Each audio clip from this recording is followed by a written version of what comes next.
The delay, our apologies, but 7:14, we'll call the meeting of July 28, 2026 to order. Jennifer, will you call roll? Councilmember Alberish, Here. Councilmember Brown, Here. Councilmember Gold, Councilmember Wall, Mayor Domkowski. Here, thank you. Councilmember Abarish, will you lead us in the Pledge of Allegiance?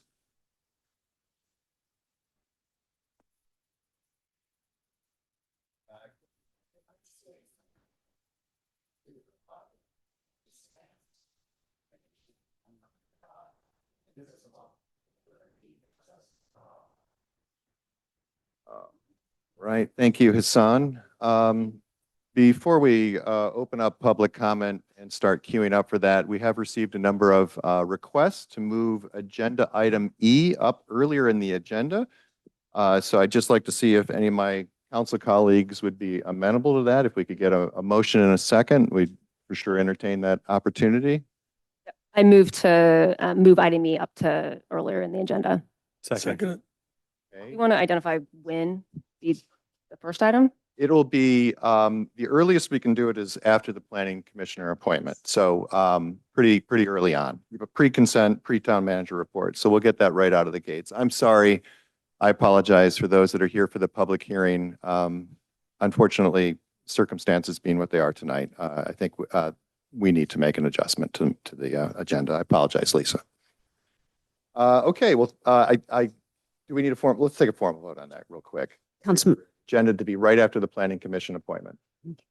Councilmember Alberish, Yes. Councilmember Brown, Yes. Councilmember Gold, Yes. Councilmember Wall, Mayor Domkowski. Yes, thank you very much for that. And we will move on to public comment. So persons wishing to address the council in any matter that's not been agendized are invited to do so right now. A lot of enthusiasm tonight, but we're not able to undertake any extended discussions, of course. We can refer things to staff for placement on a future agenda. And I think with that, we typically would limit to 5 persons, 3 minutes each. But we've had a terrible tragedy up on Highway 35, and we have a number of people here that would like to speak on that issue. So tonight we are going to just have public comment open to work through all those issues beyond the 5-person limit. And we already have a wonderful gentleman here ready to go, so we'll kick things off with you, sir. Thank you. So Darren Evans in Glens. I just want to bring up a policy question I'd like the council to perhaps charge the equestrian committee to do. We have a rule that involves the number of horses per acre. We had a planning commission variance recently that called that question, or called the rule to question. It looks like it's an old rule based on grazing and hills and things. And there was a property that had half an acre that had plenty of space for the horse. The horse was healthy and happy, and there was room for a second horse. And it became a big neighbor issue. And a few of us in the planning commission afterwards spoke about it and thought, perhaps we should change the rule to be more aligned with what the horse needs and not some archaic 1 acre issue or 2 acre issue. Because over time, as some of these bigger lots perhaps get split, if we want to maintain our horsey nature, we should give people the ability to have a horse on less space. And there's a great model of a house on Glen Craig that has half an acre, but 45% is dedicated to the horse, which actually is more space than some acre lots give their horse. And it made sense to approve the variance for two horses. So I think that if we could give the equestrian committee some guidance or the ability to change the rules and make it more based on the health and happiness of horse and not some old big box rule, I think it'd be great to be able to then allow future maybe subdivisions to become horse divisions, and you can have half lots and people who want to dedicate more of the land to the horses and make it easy. So just plant that seed for later. Thank you. That's a wonderful idea. Thank you, Mr. Evans. We will, Sage, I'll just throw that into your book. Yes, welcome. Oh, I know. That works too.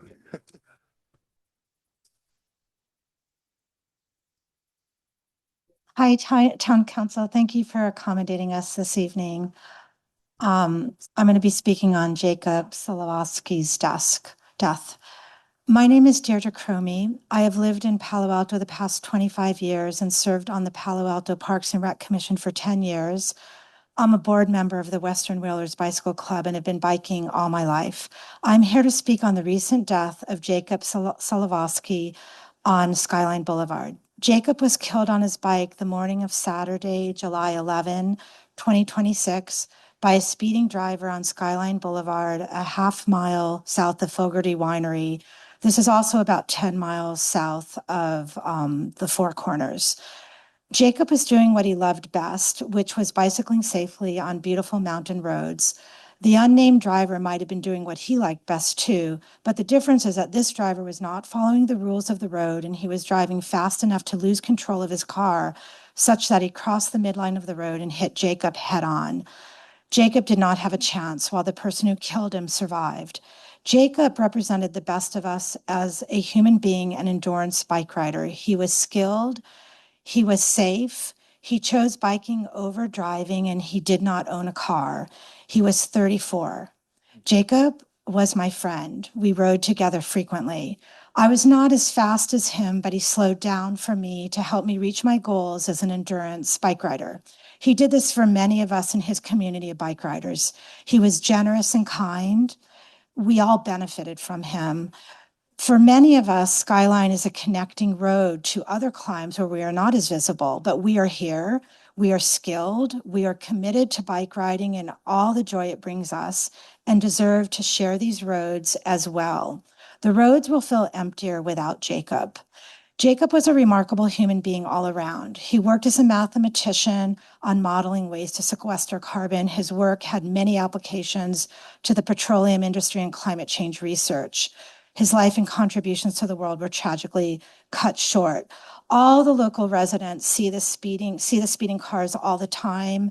The bikers experience it, equestrians, hikers. This incident and others show again and again that we need to make changes. We need to make this road safer to benefit everyone. We must implement the changes so the deaths stop. We can honor Jacob's memory and the memories of others who have died by speeding motorists on Skyline by implementing changes as soon as possible. The solutions are known. These are preventable deaths. Solutions require advocacy. We ask you to exert your considerable power with Caltrans and to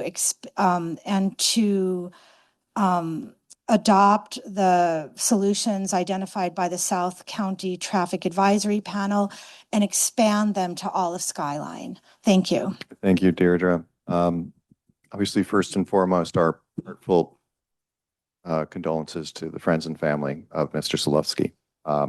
It's a terrible tragedy. I have been in contact with Supervisor Mueller, whose office is running that big stakeholder push on those advisory comments, and obviously working on speed reduction and enforcement, and piloting even speed cameras up on Skyline, I know is a big part of that as well. So I know we're working with county and sheriffs and CHP, and Louis, you might have a little bit more detail on what, if anything, we can also add to the mix from our coordination point here in Woodside. Honorable Mayor, we're absolutely working with Caltrans and the law enforcement agencies in coordination on various projects, not just on 34, also on Woodside Road and Kenyatta Road, Kings Mountain Road, and Sand Hills Road. One of the things that we've been working with the law enforcement agency, CHP and San Mateo County Sheriffs, is that they are coordinating with us in terms of their joint enforcement, and they're going to be having another one coming up in August 8th. August 8th. Yeah. And what they told me is that they wanted to share that with council, and they also wanted to let us know that they're working on having more of these joint enforcements in the near future. Okay, thank you. Can I interject something here? Of course, Councilor. Because I sit in a circulation committee with Louis, and what's also going on, and has been going on for some time now, is Caltrans has been working with Louis and town on how to slow traffic, how to make it much safer up at Four Corners. And there's actually construction is going to start in about 1 month on the Four Corners. That's going to address hopefully most of the concerns that you have. And we're still asking them to go further than what they've already presented, but it's been underway for some time. We're aware of it, and we're very sorry what's happened. We didn't get there quick enough, apparently. Thank you, council members. Good evening, Mayor Dombrowski. I hope I said your name That's correctly. okay. That's a No, lot of I didn't. It's a lot of So, consonants. Dombrowski, is I that appreciate the effort. Thank you. Dombrowski. Thank you. Okay. And council. My name is Cindy Azrier. I live a couple miles down the road off Woodside in Redwood City, near the border of the town of Woodside. I also worked in Woodside for 3.5 years and a member of the Woodside Village Church. I'm here a lot. In addition to being a community member, a mom, and an avid hiker, I'm also a cyclist, and today I'm representing the Western Wheelers Cycling Club. A little over 2 weeks ago, as you heard, we lost our friend and our beloved club member, Dr. Jacob Savlosky, on Skyline. Jacob was killed, as you know, by a speeding driver who crossed into the other lane and hit Jacob head on, killing him instantly. The driver was 26. You already heard about Jacob and how much he was loved by everyone in our bike club and the community. He was only 34 and brilliant. But due to this reckless driver, his life was cut far too short, robbing him of his chance to have a successful career, to contribute to society, to get married, or to have a family. For Jacob's sake and for everyone who has lost loved ones by these super speeders on Skyline, we're asking you to take action now to make Skyline safer for everyone. As you know, speeding drivers are an increasing problem on Skyline and other local roads like 84 and Highway 9.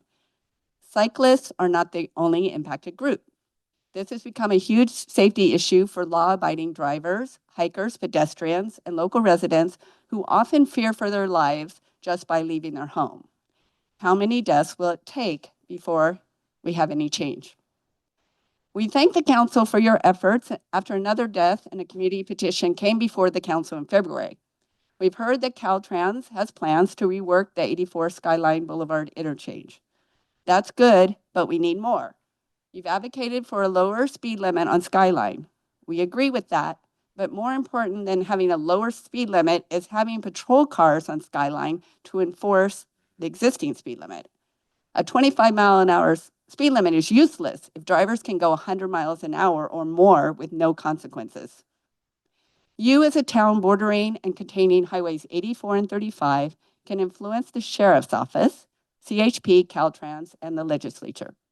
That's why we're asking you to adopt the recommendations made by the South Coast Traffic Advisory Panel in the report that was passed out. Your support could help pressure Caltrans to lower the speed limit, to install speed cameras, to create a safety corridor, and implement other traffic calming measures to stop the tragic loss of life. Skyline is a known raceway to drivers, most of whom do not even live here.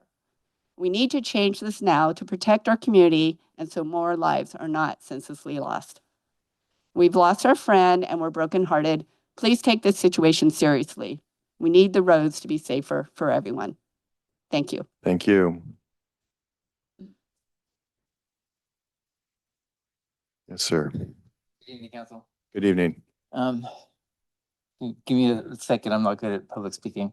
Oh. Hi, my name's Sean Ray Harden. I'm not only a cyclist, driver, husband, and father, but I'm also a local resident who has lived here in the mountains since 2005. I've seen the dangerous driving up along our roads go from concerning to dangerous to now what I would call consistent life-threatening. I ride these roads on my bike more than most people drive them in their cars, and I call them home, as many of my cycling brothers and sisters also do. I've personally known 4 riders in the past few years who have been hit by drivers on Skyline. One of them, Jacob Solowski, just this year, lost his life to an out-of-control speed racer just south of Fogarty Winery. Also this year, there was a cyclist killed on Portola Road. Last August, there was a cyclist killed on the intersection of 35 and 84. A couple years ago, there was a cyclist who was killed on Kings Mountain. It's not just cyclists. There was also a hit and run involving a horse and a rider this year as well in Woodside area. Not to mention the numerous drivers and passengers that have been killed on these roads at the same time period. Pulling from my own experience, I was also in a very similar situation that ended up taking Jacob's life. It was in the same area, but just north of Fogarty Winery. I was headed north, just over the rise near the winery. The car headed south around the corner at about 100 miles per hour. He was already out of control. By the time his car came into sight, Luckily, he saw me and overcorrected. He ended up rolling his car across the lane, just like Jacob's incident. But this time, instead of hitting me, he passed only 50 feet in front of me. The difference between Jacob losing his life and me continuing mine was less than a minute of time. I'm not sure what can be done, but something has to be done. If not for cyclists, drivers, equestrians, hikers, or any other person on these roads, do it for your family, friends, and loved ones. This time it may have been Jacob that paid the price, but next time it could be the person sitting next to you or those you love most. Let's work together to make this last death on these roads because of insane drivers. I know as a local who has to drive these roads, I'd rather lose 5 minutes on my commute than have another life taken from these roads. Thank you for your time. I'd also like to say that I used to live at 34, 35, and 84. I now live at Kings Mountain Community on Skyline. And the changes that are going to happen there will be really great, but they're not going to help further down the Skyline. Where I live, I don't know why, but the speed limit there is 50. There's so many houses, there's so many parks, there's so many trails, there's so many people that live there. And then you go just south of Tanitas and it's 40. There's less of everything down there, but yet the speed is lower. I don't understand why that is. There just has to be some common sense here. Thank you for your time. Thank you. Thank you for being here. You're doing something wonderful for Dr. Solovsky, so really appreciate it.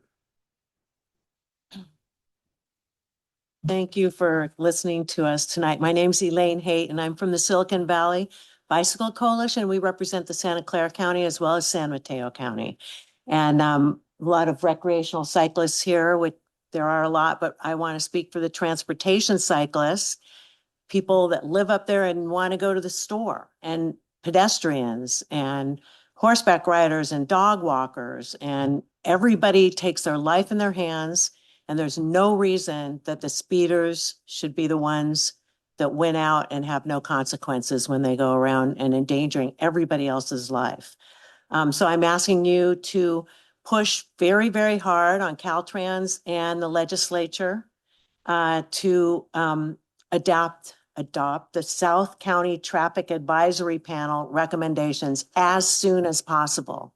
We're in an emergency situation here. All of us know someone who was killed up there. And it's not a one-off. Hopefully you know that. Thank you very much. Thank you. I did talk with Ray about bringing that as an agendized item sometime later this year. So thank you. Any other public comments on this issue or any other issue? Yes, sir. Hi, Council. My name's Alan. I grew up here. I went to school in Boston. I just wanted to first commend the efforts you guys have done. I'm speaking on behalf of myself, but I also echo a lot of the sentiments that residents have already gave. My point, I think, would be that just with my experience growing up here, I think that I would really like to see the town sort of be a leader in pushing this sort of important work that needs to be done. When I was in Boston, I got involved a lot in transportation advocacy, and in the city of Boston, there was a recent cyclist death of, ironically, a transportation planner that worked in the city. And in that situation, there was a corridor that was identified as unsafe, and the city lacked to do any action for more than 2 years, and that led to a death. And I think that lack of urgency is what led to directly that terrible situation. And I would say that, I think the city can really use its resources with, I know you guys have already been in contact with Mueller, and I think that I ran into Josh Becker recently, and I think if you guys put together efforts across the entire legislature, you guys can really do real impact. And I just hope that you guys take this as serious as possible. Thank you so much. Absolutely. Thank you. I know Assemblymember Berman is in the mix too, as it relates to the piloted speed cameras. Other comments? Okay.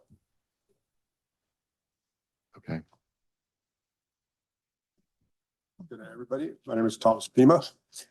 I've been a cyclist here for 50 years now. Woodside High School, part of the cycling community.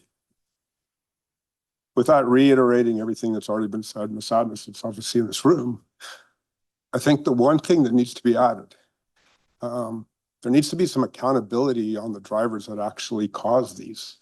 And when there's recklessness involved, it really needs to be upon the district attorney to actually file charges and bring one of these people to actually serve some time, as opposed to sweeping things under the rug. At this point, from what I understand, Lester, the gal on Foothill Expressway, none of these cases have actually, there were no accountability, even though it was either negligence or high speed. So I did a bunch of reading today before I came here because it finally had to come. I've lost count of the amount of people who have died up here in 50 years. And I think it's what we can do. I think cameras, yes, has a possibility. Speed limits, yeah, has a possibility. Awareness, I think, is the biggest one. But right now, from what I understand, the district attorney hasn't filed charges. It is our responsibility to write you letters or get this district attorney to look at this case as a serious case. And if we finally actually have one of these things, it's a landmark case. It could be something that's used around the country, around the area, Santa Clara County, California, and the United States. We're not going to prevent further deaths, but we just have to get some level of awareness that if people are negligent, people do something like this, they're going to be held accountable. Thank you for your time. Thank you.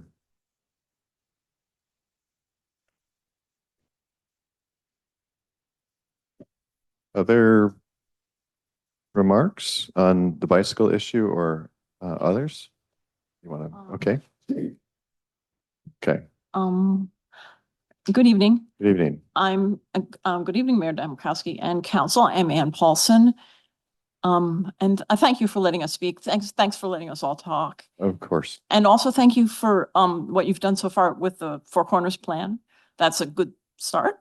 It's not enough. We cyclists are here tonight because we lost one of our own. But this is not a cycling issue. This is Skyline residents, kids, visiting friends, hikers, walkers, legal drivers, and cyclists versus recreational lawbreakers menacing us. And that needs to stop. The folks at South County Traffic Advisory Panel, which I guess is under Ray Mueller, after many meetings, after a lot of work, have come up with a long list of recommendations on how to deal with these super speeders on our local state highways. We're asking you that you use your influence, your considerable influence with Caltrans to get these recommendations put into effect, including all of Skyline. Thank you very much. Thank you.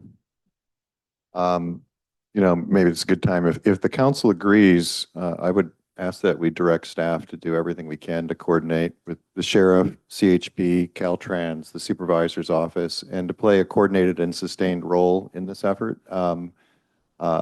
We have surged before. We have put folks up there for the weekend, and then, things get back to business. We need sustained coverage on the weekend. We know what the car clubs are doing. We know where they are and when they are.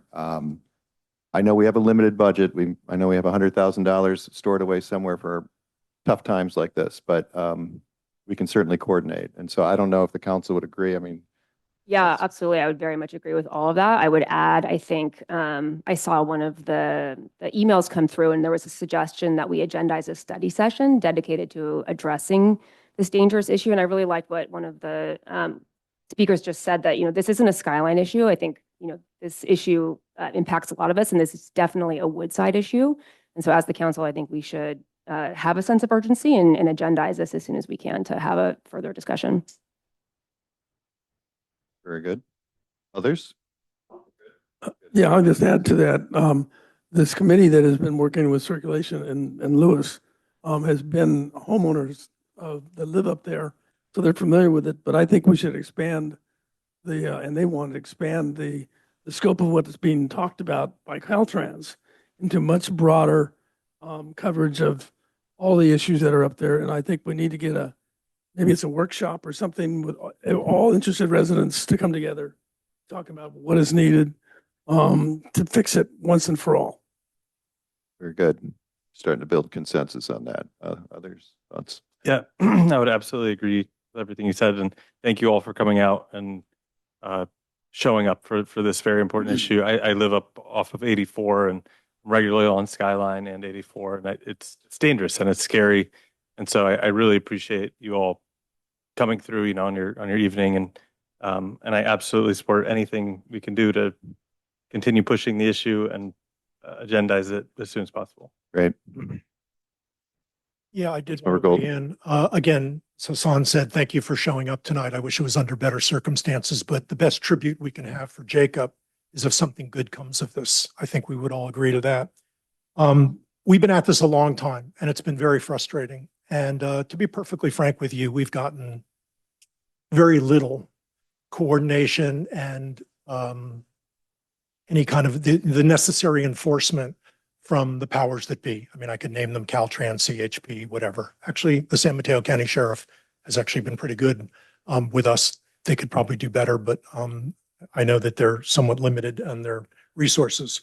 I mentioned we've been at this a long time. I've been working with a group of neighbors. I mentioned this to some of you earlier tonight up at Clouds Rest, which is not very far from where Jacob met his end. And it's just a little bit further south of the Fogarty Winery. And this is a very frustrated group of people. And these, the term super speeders doesn't quite capture what they're doing. I went up there last weekend at the request of some of the folks up there at Clouds Rest, which, by the way, isn't even in Woodside. It's not in my district. It's not even in our town. But it's such a catastrophic problem for everybody up there. The noise, the speeding, the danger. And people live there and they try to cross the street to go to the open space area and they can't make it. And it's just, it's a hazard that's really almost beyond description.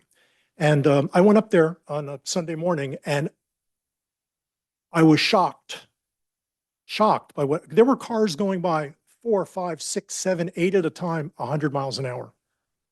And they have their mufflers open, so they're really loud and noisy. And they're videoing themselves.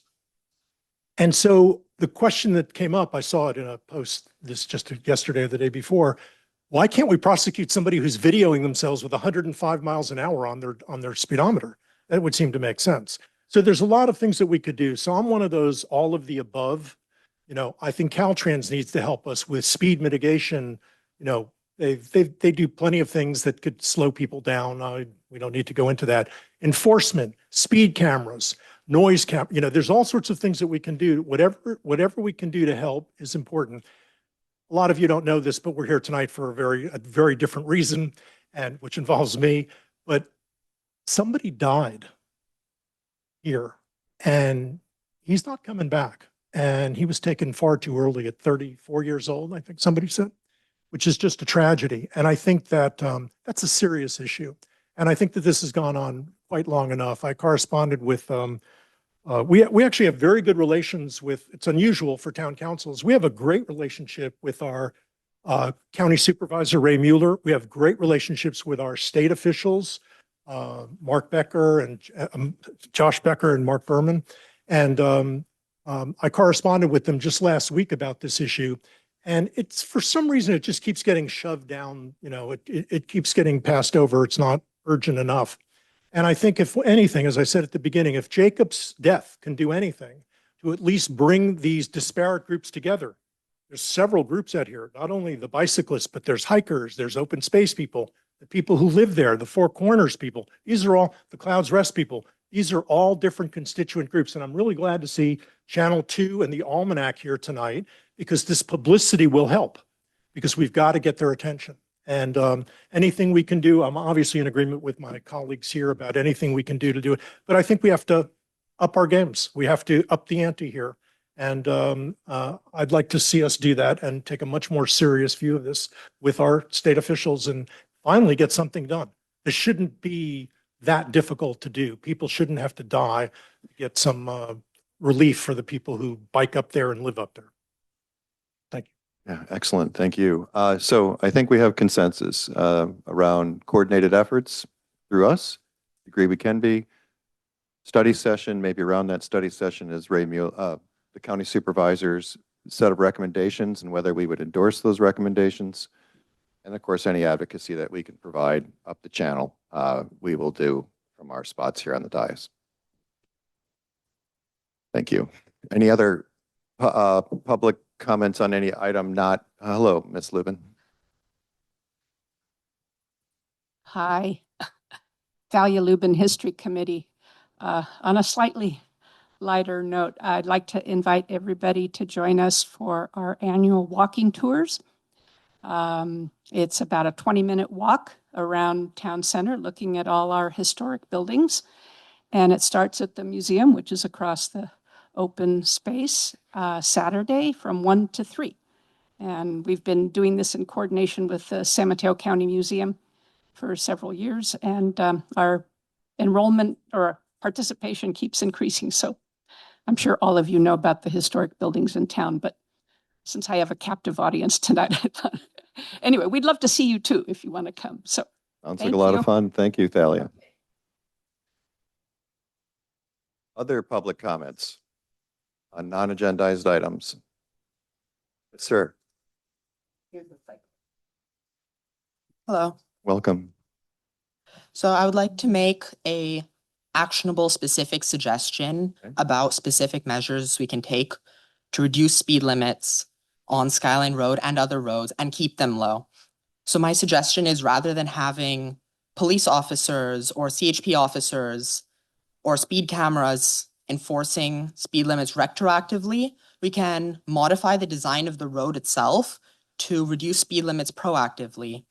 So for example, one suggestion would be replacing four-way intersections that have stop signs with roundabouts. These will obstruct drivers' sight lines. I know that sounds a bit strange, but it will obstruct drivers from looking straight through the intersection and force them to slow down to go around it.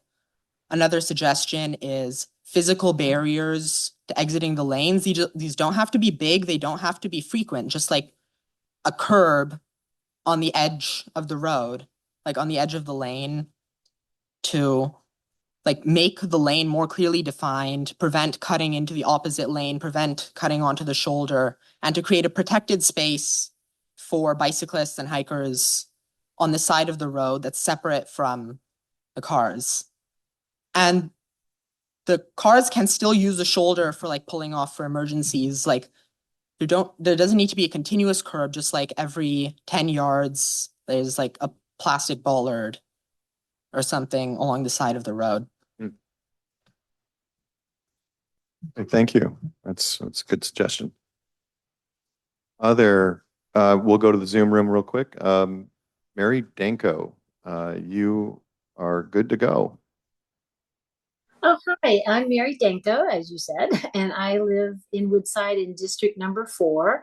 I feel bad with this is such a solemn meeting, but I just wanted to voice my enthusiasm for Melinda Stoker for my representative.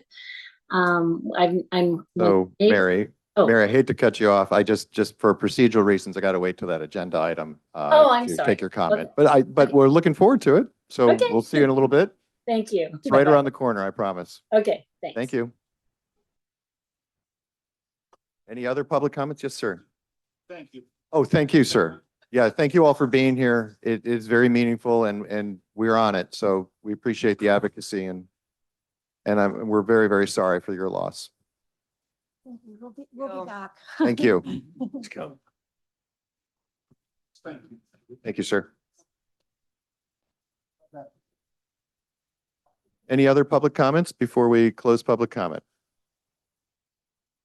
Okay, hearing none, we will officially close public comment and move on. We do have a lovely proclamation here tonight to celebrate the Almanac's 60th anniversary as a newspaper. So I'm going to read a couple of the highlights here and we'll deliver these over to you, Jennifer, in just a moment. So this is a proclamation honoring the 60th anniversary of Almanac journalism.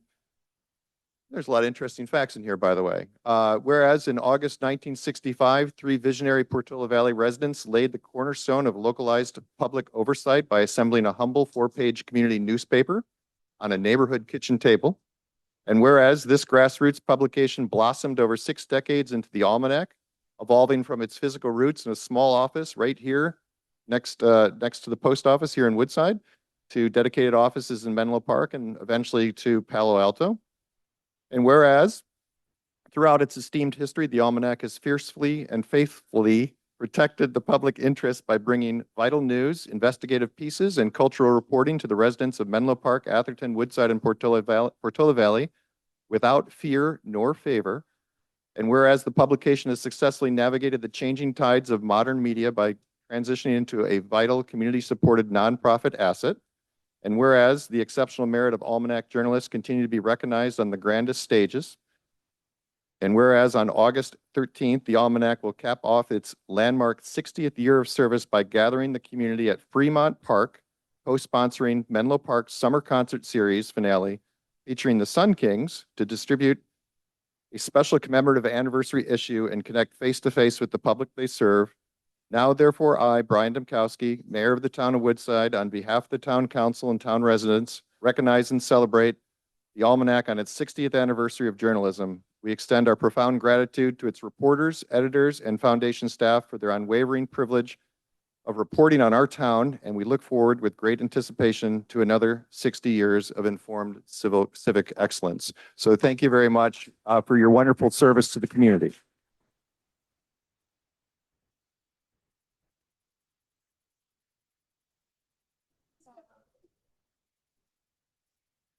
Brian, picture with Jennifer. Come on, come on. I've only got to find one. I'm the other Almanac. Sorry.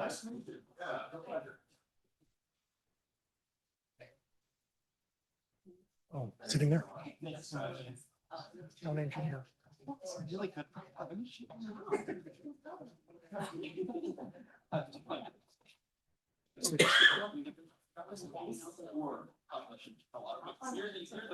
Okay.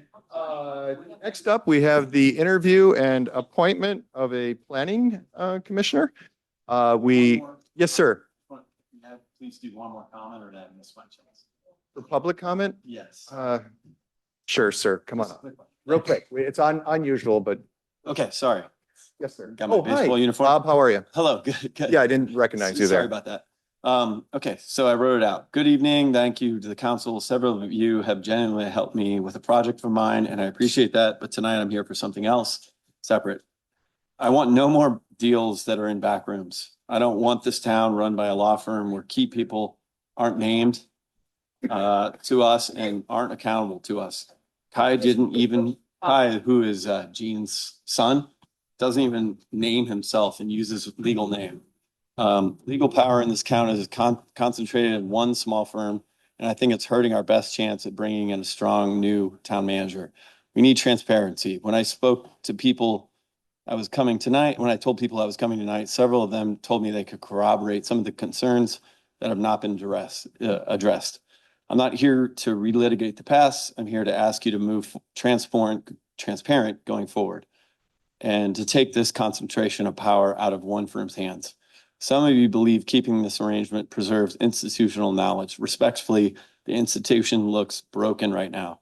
We need new blood. Jean hasn't been able to separate herself from her own past work on this. She's still standing behind a document presented to this town that I know to be wrong, even though I personally asked her and Melissa to correct it.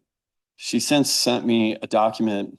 She sent me a document improperly labeled as a property lease that was actually a full general release.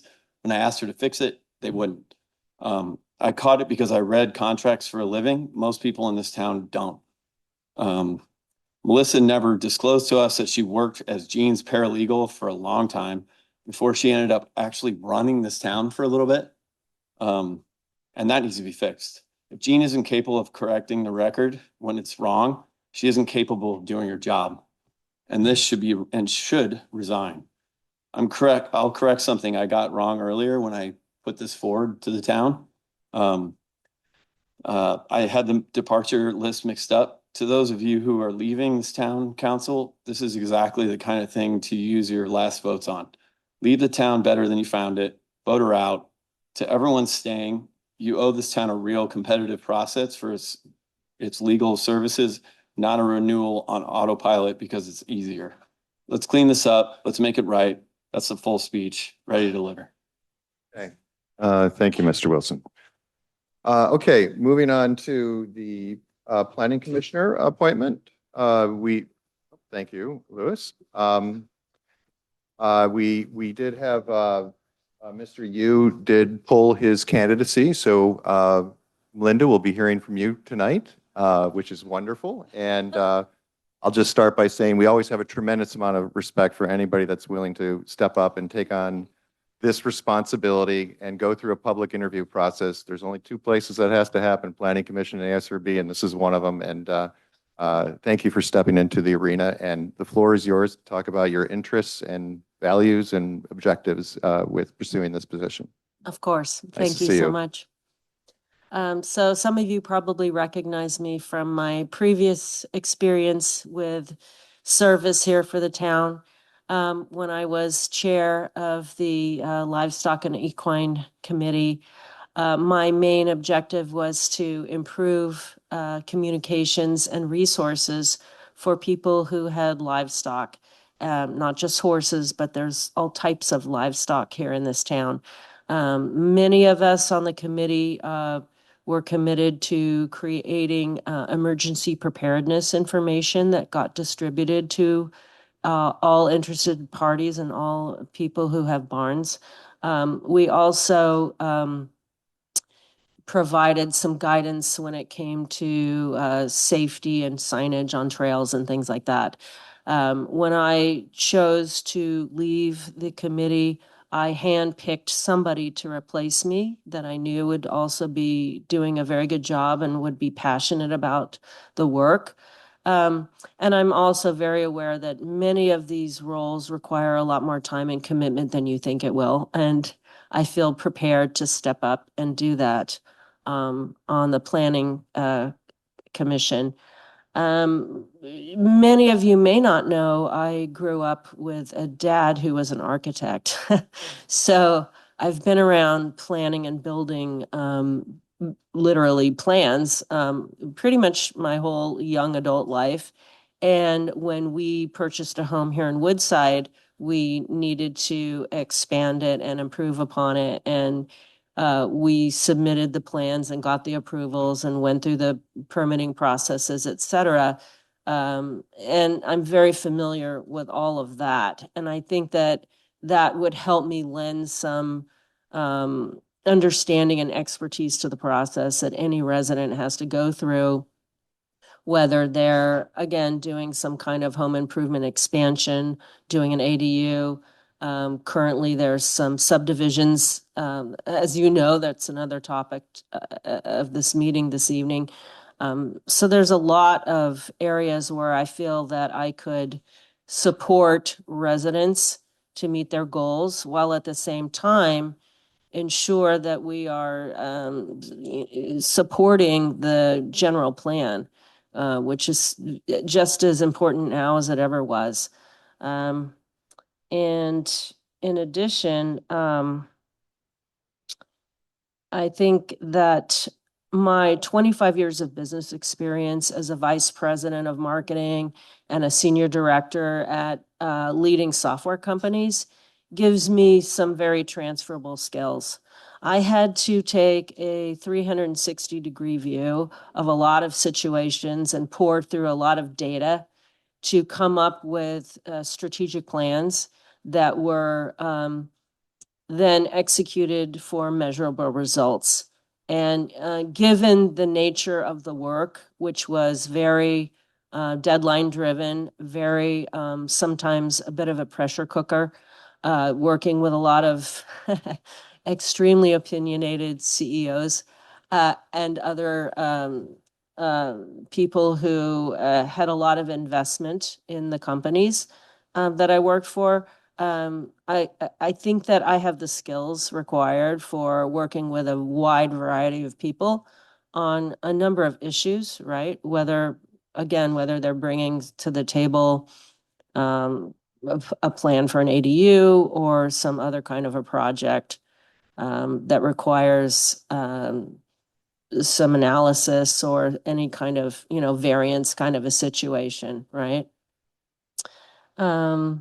And I will just close by saying that, You know, I'm very passionate about living here. I've been here for a couple of decades and love so many things about Woodside, and I'm very committed to helping it develop while also, again, just maintaining the rural nature and the supporting the general plan.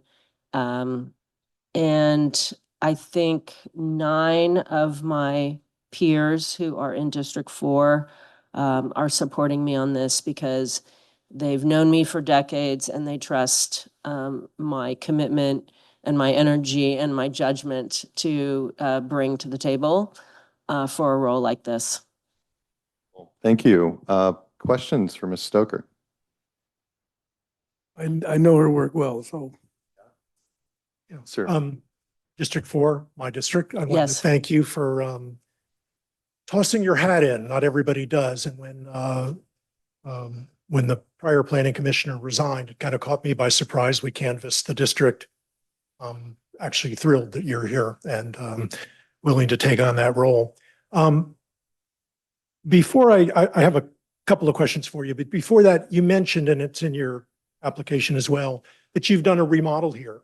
And I was interested in your experience and what you might do differently, or what you think you bring to the party of the Planning Commission from that experience, because we still get, even though I think we've made a lot of improvements, we still get a lot of complaints from property owners that the situation is unpredictable and arduous and, you know, whatever. I mean, and sometimes it is, but I'm just interested in your experience. Well, it was a little while ago and the parties have changed, right? Some of the personalities have changed. We had we had an inspector that was kind of known for bringing back lots of lists of things that were not necessarily related to the project. So I think there was some frustration there where we had to do some things that were, again, not at all related to the original expansion of the home. And I think that the time that it took to get the approval could definitely have been shortened. So I think that there are ways to try to expedite things a little bit better. Honestly, from what I've heard, I do think some things have improved since then. Oh, they definitely have. Yeah. Our building and planning group is now. Yeah, and I think that Much better. we're all very, very aware that increasing residential units is a mission that we all have to do. It's mandated. So I think that, again, being judicious yet expeditious is very important, right? Thank you. The only other thing I wanted to add is I served on the Planning Commission back in the olden days, 2 years before I joined the town council. And it was easily the most enjoyable role I've ever played. More enjoyable than some of these being on the town council sometimes. But it's you get to see a lot of properties and meet a lot of homeowners. But the one thing I wanted to leave you with is the town council is a legislative body. The Planning Commission is a quasi legislative body. I think that's the term for it, or legislative body.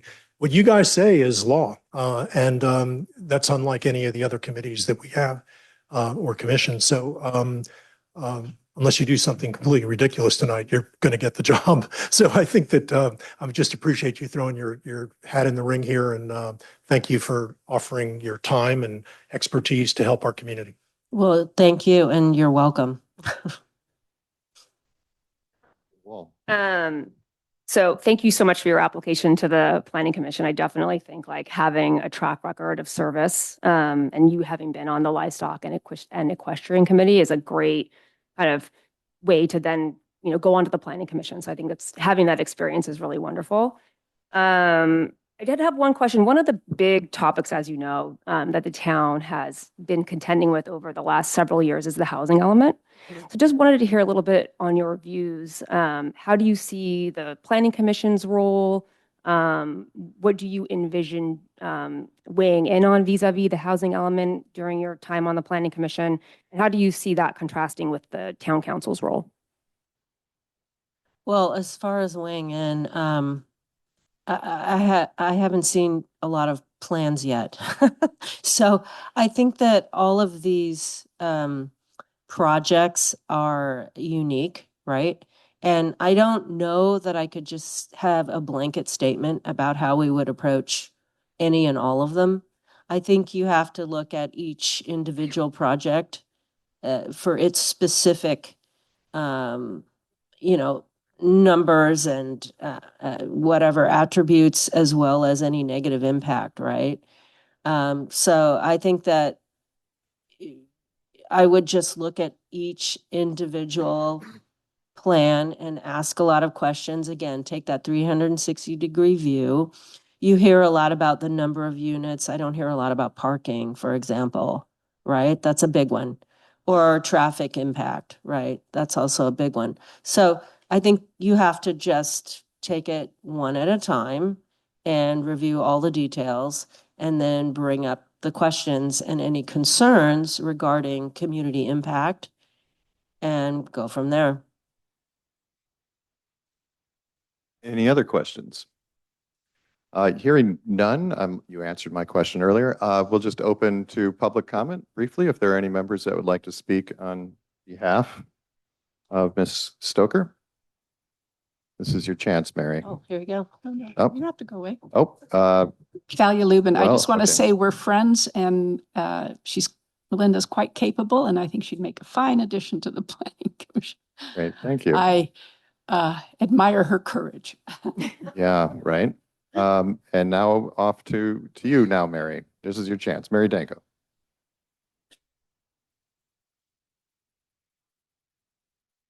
Mary, I think you're on mute. My goodness, I'm having troubles here. So sorry. I just really wanted to encourage you to pick Melinda. It looks like you, the other person already dropped out, so that's fine. But I am her neighbor. I've known her a very long time, and I've always been impressed by her love of Woodside. And I think she will be an excellent asset to you guys. And that's it. Thank you. Thank you, Mary. And we have one more in the Zoom room entitled Zoom User. The Zoom User, you have the floor. Hello, my name is Nola Masterson. I'm a neighbor of Melinda Stoker, and I just wanted to put a vote in for her and thank her very much for stepping up. It's very brave of her to do that. Yeah, that's awesome. Thank you, Nola. Two hands on the wheel. It's on the Yeah. Okay. Any further deliberation on this topic? I'm sorry. Go ahead. I was going to make a motion. Oh, well, I just wanted to say that you've received wonderful, broad written support, and I think you'll be a wonderfully complimentary asset. I think we lost a little bit of the equestrian vibe when Aiden rolled off, and it's going to be nice to have you back on there to bring that to the organization. So, thank you again for your willingness to serve. Now, Councilman Wall. I echo that. Thank you so much for your willingness to serve. And with that, I will move to appoint Melinda Stoker to the Planning Commission for District 4. Second? Councilmember Alberish? Yes. Councilmember Brown? Yes. Councilmember Gold? Yes. Councilmember Wall? Yes. Mayor Domkowski? Yes, thank you, and congratulations on your appointment.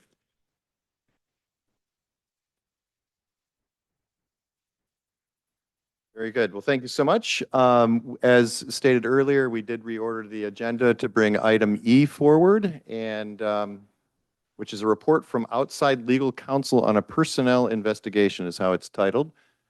Yes, sir. I have an announcement to make. Okay. Before you go on, I must recuse myself from participating in agenda item E because under FPPC rules, I have a disqualifying personal interest, namely that the sustained allegation that will be discussed tonight concerns my conduct, which would be a clear conflict of interest. I am therefore required to leave the room and will not return until this matter is concluded. But before I do that, I did want to read this letter that I submitted to the mayor and town council members earlier this evening. I submit this letter regarding finding 6 from the executive summary of confidential investigation dated April 20th, 2026, as you determine what corrective action may be appropriate. Since this finding relates to me, I will not participate in your discussion or deliberation. Immediately upon receiving the complaint, Woodside's town council called for and approved by a unanimous vote an independent investigation of the allegations made by the former town manager. Citizens should know that the independent investigator had no prior experience with town officials and that he was identified and authorized by our employment liability insurance provider. Every town council member, including me, supported and fully cooperated with this investigation. Only one allegation was sustained, namely that I related a discussion from a closed session town council meeting to our former town manager. I never denied or concealed that conversation from anyone or from the independent investigator. I agree my disclosure was inappropriate, and I regret that lapse of judgment. It will be up to the town council to determine what corrective action, if any, is required. It is my hope that this sincere acknowledgement of my accountability and this apology are acceptable and that no further action will be necessary. And I submitted that to the town council and the mayor earlier this evening. And with that, I need to leave the room. Thank you. Thank you very much, Councilmember Gold.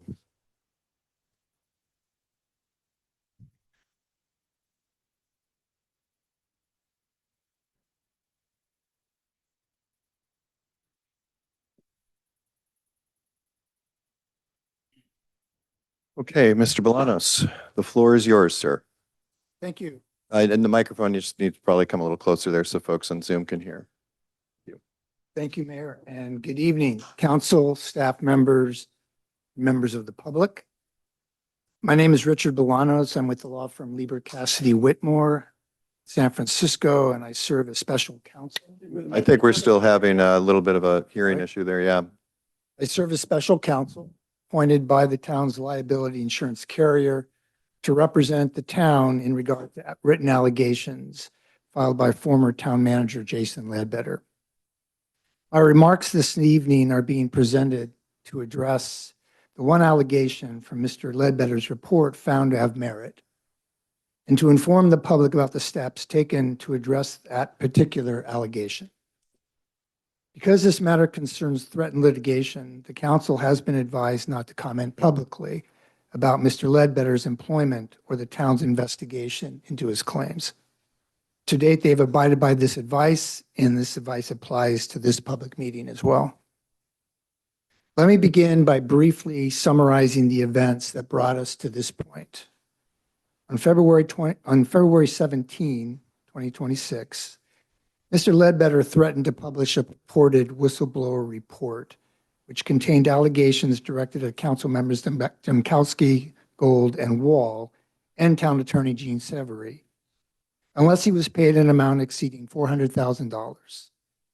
Council declined to make the payment, and Mr. Ledbetter released the report. Immediately thereafter, the council directed that the report and Mr. Ledbetter's demand be referred to the San Mateo County District Attorney for investigation.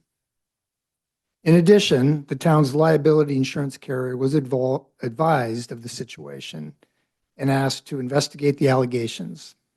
In accordance with the insurance carrier's protocols, my office was retained to advise the town, and an independent investigator, David Stalliard, was appointed to conduct an investigation into Mr. Ledbetter's claims pursuant to state law and town policy.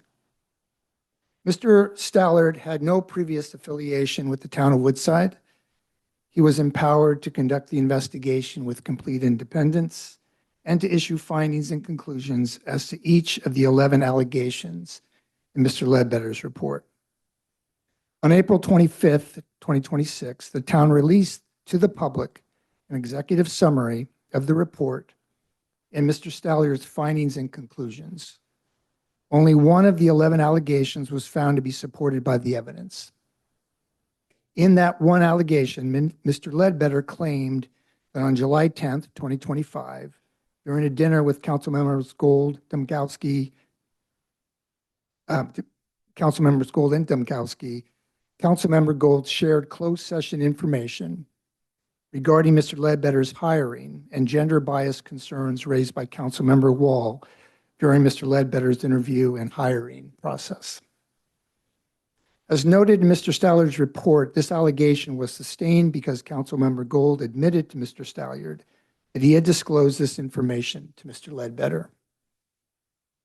On May 5th, 2026, several days after receiving Mr. Stallier's report, the San Mateo County District Attorney responded to the town's request for an investigation, declining to file charges against Mr. Ledbetter or Councilmember Gold. In regard to Mr. Ledbetter, the district attorney found insufficient evidence to prove attempted extortion by Mr. Ledbetter in violation of Penal Code Sections 518 and 524 beyond a reasonable doubt. In regard to Councilmember Gold, the district attorney cited Councilmember Gold's admission regarding the disclosure of closed session information, but declined to file criminal charges because Government Code Section 54963, otherwise known as the Brown Act, does not provide for criminal penalties. In declining to file charges, the district attorney directed the matter back to the town of Woodside.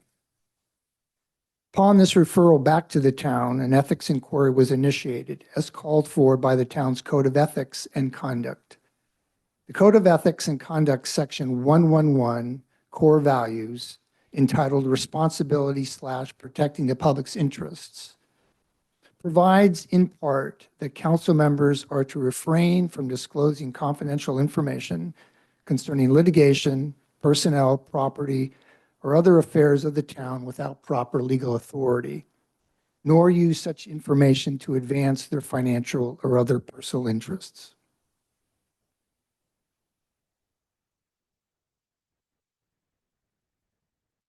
During the course of this inquiry, Councilmember Gold submitted to the council his apology for relating the discussion from closed session to the former town manager. And the public has just heard that apology. Councilmember Gold noted that he did not deny or conceal this conversation from the independent investigator and agreed that the disclosure was inappropriate and a lapse in judgment that he regrets. The council agrees with Councilmember Gold that his discussion with the former town manager violated the above referenced section of the town's Code of Ethics and Conduct.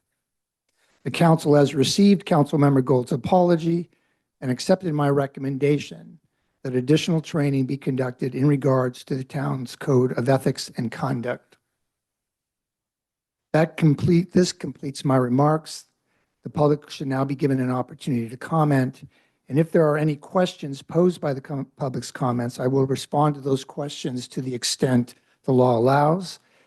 As I stated earlier, because this matter does involve threatened litigation, the council has been advised not to comment publicly about the employment matters involving Mr. Ledbetter and his complaints. After receiving the public's comments, the council's review and response to Mr. Talliard's report will be completed. Thank you. Thank you. So we're opening public comment on this matter. Yes, welcome. Hello, my name is Emma McCulloch, and I'm a Woodside resident of this beautiful town for more than 5 years. For more than 25 years, I've led corporate communications and media relations for leading technology companies, including HP and eBay. I've handled numerous crisis and issues management, and I have personally advised many CEOs. I've read the reports on this issue and the media coverage. As a rule follower and someone who believes that people in office should be representing the people and they should be ethical and uphold their values, I believe that Woodside residents should be proactively updated and informed of the outcomes. I feel that tonight the agenda item was buried and we weren't given clear enough guidance on what the agenda item was going to be. Based on the information that individuals have inappropriately disclosed information in an inappropriate setting, which was discussed originally in a closed-door setting.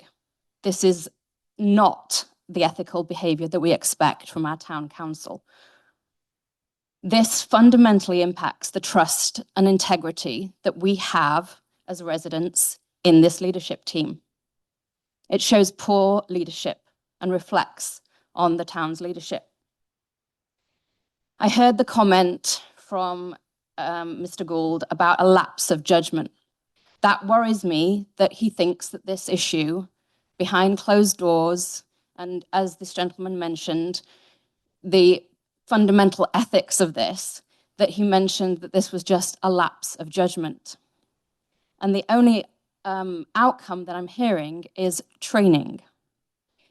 I really don't think that that will address the matter. So I think that there should be consequences and there should be a reprimand of sorts. Woodside residents deserve to have a town management that are ethical, have integrity, and are held accountable. We deserve to have been proactively updated on this situation versus the last agenda item and it being discussed as a personnel update. Thank you. Thank you. Mr. Evans. So in most places, they have the saying is where there's smoke, there's fire. There's a whole lot of smoke here, and that there's one little bitty fire to then hear that it's a training issue.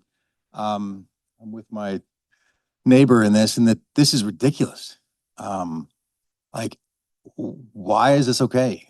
What is the town council, the ones in theory who are not having lapse of judgments, doing about this? Is this gonna be a slap on the wrist? It's gonna be, oh, I'm sorry, it's all fine. What's about a legal counsel for the town? How many backroom dinners have we had? How often is this going on? This was one. Like, is this the way that the culture is? Like, I think we need a whole change, a wholesale change. Starting with, no way would Commissioner Gould be a good mayor for next year. He's mayor pro tem, if I'm not mistaken. That seems ridiculous. I wish he would step down. We should also have much more oversight on the Brown Act. It seems like one Brown Act violation out of all this. That seems really odd. So I would question, I have a lot of lack of faith right now. There's been more special meetings than council meetings in the last year. That seems weird too. So please be more transparent. Please hold them accountable, and please rethink the town administration that's giving the council guidance, because something is off. Thank you.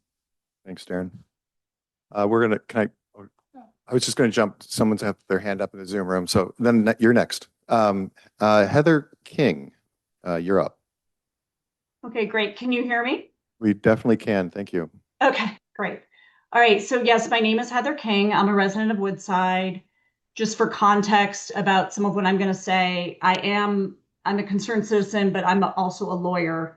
And I've had a lot of experience with investigations, HR matters, and just legal matters in general.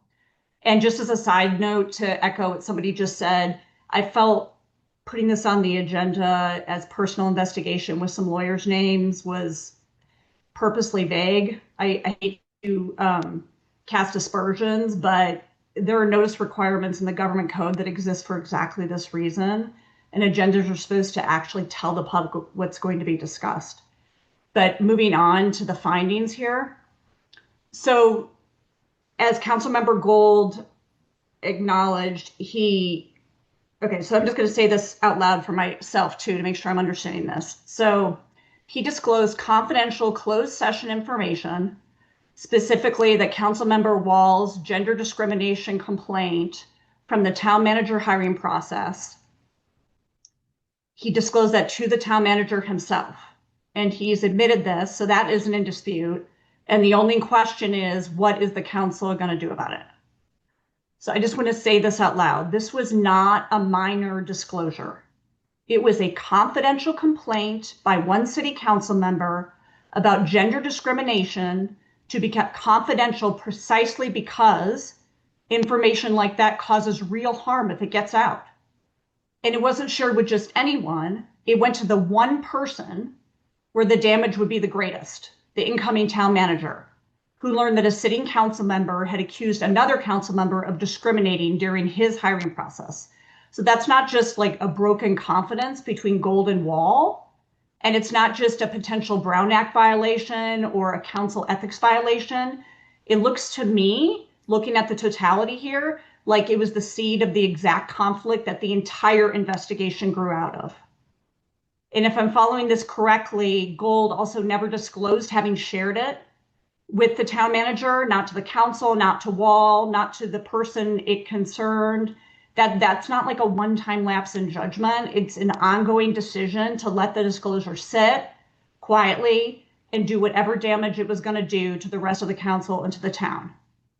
And then just one more point before I ask my question. The concern that council member raised wasn't about herself. It was, from what I gathered, about that women who applied for the town manager role were passed over because of their gender, and that there was a push to hire a man regardless of merit. That's exactly the kind of concern, if genuine, that Walsh should be expected to raise. And in raising it, I will say she was speaking, intentionally or not, for something like half the population that this council represents. So I've run several legal departments. Discrimination is a real thing. And that's worth each of you really sitting with for a second. Given her concern that it was apparently became something so casual that the person who's supposed to become our mayor passed it along to a candidate who got the job like it was a funny piece of gossip rather than a complaint that he needed to take seriously. So here's my question. Thank you. Thank you, Heather. Not whether an unethical, inappropriate behavior happened, that part's settled, but what is it you're going to do about it? And I'm going to give you some advice, some free advice. I think you should look at a formal censure through an actual recorded vote rather than a comment from the dais. There should be a direct apology from Gold to Walsh specifically and to the public, rather than just this general statement of regret, which is how I read what he just said. It sounds like there's training happening. That's good. And I think there should be a commitment from Gold that he won't take up the mayor seat on the current timeline, or a commitment from this council that you won't allow him, if you're allowed to keep that from happening, because handing him the gavel is akin to the council willfully promoting a bad actor. And then I will just add, as a little side note, and then I'll be done. There is a practical exposure question here if you don't decide to take action that's recorded. If this does become litigation, the record will show that the council had actual knowledge from its own commissioned investigation and chose not to act. So I'd like to think about this as an isolated lapse in judgment by one member of the council, not something that the rest of you would have done in his position. As a legal matter and not just a political one, if you decline to act on a sustained finding that is this serious, it functions in practice as approval of the conduct. So silence here isn't some type of like safe default that you should all take comfort in. It's a decision, and it's one this council should think carefully about having on the record. Okay. Thank you, Heather. Thank you, Heather. Yes. Yeah. Welcome. Thanks. My name is Lexi Reese. I've been a Woodside resident for 12 years. I have some questions for special counsel since you offered. Is that okay? 3 questions. So one, you said the investigator was identified by the town's liability carrier and your office retained under the carrier's protocols. So who determined the scope of the investigation? Was it the council, your office, or the carrier? The scope of the investigation was determined by my office. Okay. And the corrective action is being recommended by your office, correct? Correct. And that action is an accepted apology and additional training. Did the council consider censure, removal from the mayor pro tem, or referral to the civil grand jury and reject them? And I'd like that on the record. I can't disclose what the council considered in closed session, but I can say that all available legal remedies were considered by the council. Okay. And does a full written investigative report exist beyond the 5-page summary? Yes. If it's being withheld because of threatened litigation, will the council commit to releasing it once the litigation concludes? The master report, investigation report, is being withheld as a confidential personnel document. And the executive summary was issued to the public in order for the public to understand what the findings of the investigation were. But the master report itself has privacy interests that are presented. And as a matter of law, the report is a confidential document. Okay, so will it be released after the litigation concludes? It would be released subject to legal requirements. There has not been to date a formal Public Records Act request for the report. If and when there was a request, the town would review it in accordance with the Public Records Act to determine if the report is disclosable. Yeah. Okay. So I just want to register in addition to the two comments that were earlier. This is such a huge matter of transparency and accountability. It's so disappointing that this was item E on the last session before the summer. Number one, register disappointment. Expect our council and the staff to do better in articulating fully what's on the agenda so that everyone can participate. Number two, I did not appreciate Mr. Gold grandstanding on the death of a bicyclist, taking advantage of the opportunity that there was television in the room and saying, hey, we're here because in part, I know there's an item discussing myself. And then it felt to me a blatant play on the public sympathy to talk about how vocal an advocate he is for cycling. I accept that he may be, but that just seemed too staged. And then finally, to recuse oneself, but to give another impassioned plea for how deeply sorry he is for letting the details of a investigate or of a hiring process, which we all know, as has been so well stated by the people before me, is just wrong on so many levels. It just feels like we're not transparent, we're not accountable, and we're not operating with a level of professionalism that I know that we would all expect if we were in our day jobs. Thanks so much. Thank you, Ms. Reese. I think I just have to jump to Isan, and then we'll jump back. So Isan in the Zoom room. Welcome, Hi, sir. Mayor. Hi, Mayor. Hello. Can you hear me? We can hear you. You're a little muffled, Okay, but we good. can hear you. Sorry, I'm on an airplane about to leave. I'll keep this very short. I sent in my letter. Okay. Thank you for moving the agenda item up. The only thing I will say to echo Darren, the smoke and fire thing, even if you get nothing wrong happen, this appears like a cover-up is worse than a crime situation. Please work to gain the town's trust.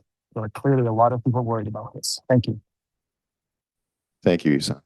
Now back to the room. Welcome.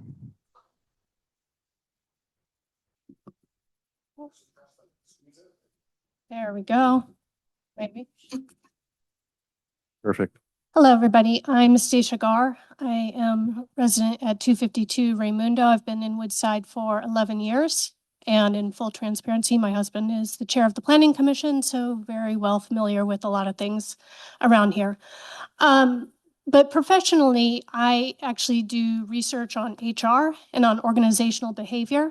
And one of the things that concerns me the most from that perspective is we're saying, hey, we're just going to roll out some training, and that's going to fix what I think is fundamentally a culture problem. That's what I see the worst corporations in the world do, and I would hate to see our own town do that. There are cultural changes that need to be made to this town council to change how we talk about each other, how we talk about the issues, and the transparency that we share within our town to build trust. So that's my first point. The second point is I appreciate the previous person's question about what determined the scope of this investigation, because a wealth of material has come out since then that nobody has touched. And it only reinforces the cultural problems that the town council currently has with regard to the previously mentioned items. I do not understand why we are not touching that. We have just now heard that this is a personnel issue, and so we can't see that report. But oh my, this is not a personnel issue. This is a much bigger issue, and there is all sorts of data out there that people have been requesting and is publicly available through those requests that should be analyzed, should be investigated, and we should be doing something about it. Because this is not okay. This is not how we should be represented within each other and to the world. And that information is public, you guys. If we don't do something, what's that going to say about us? We've already been on the New York Times cover for ridiculousness. We can't do that again.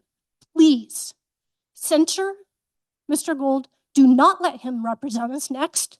Do not. And create a body that is something we can all be proud of. Thank you. Thank you. Yes, please. Good evening, Mr. Chair, fellow council members. Good evening. Woodside residents and staff. My name's Christina Kamra. Can you hear me? Yeah, if you could just get a little closer to the Little bit. microphone. Yeah. I've lived in the town of Woodside for over 37 years. And full disclosure, I was appointed by you guys to be on the ASRB. I've served in that position for about 3 years.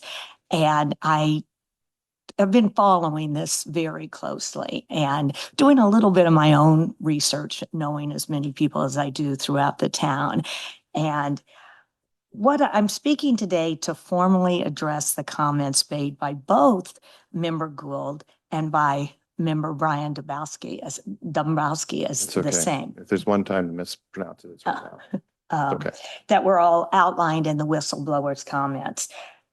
These were not offhanded slips or mistakes or matters of political disagreements. They were blatant racist remarks targeted at our newest council member, Hassan Abarouche, and they were the most demeaning and misogynist comments imaginable at our only female town council member.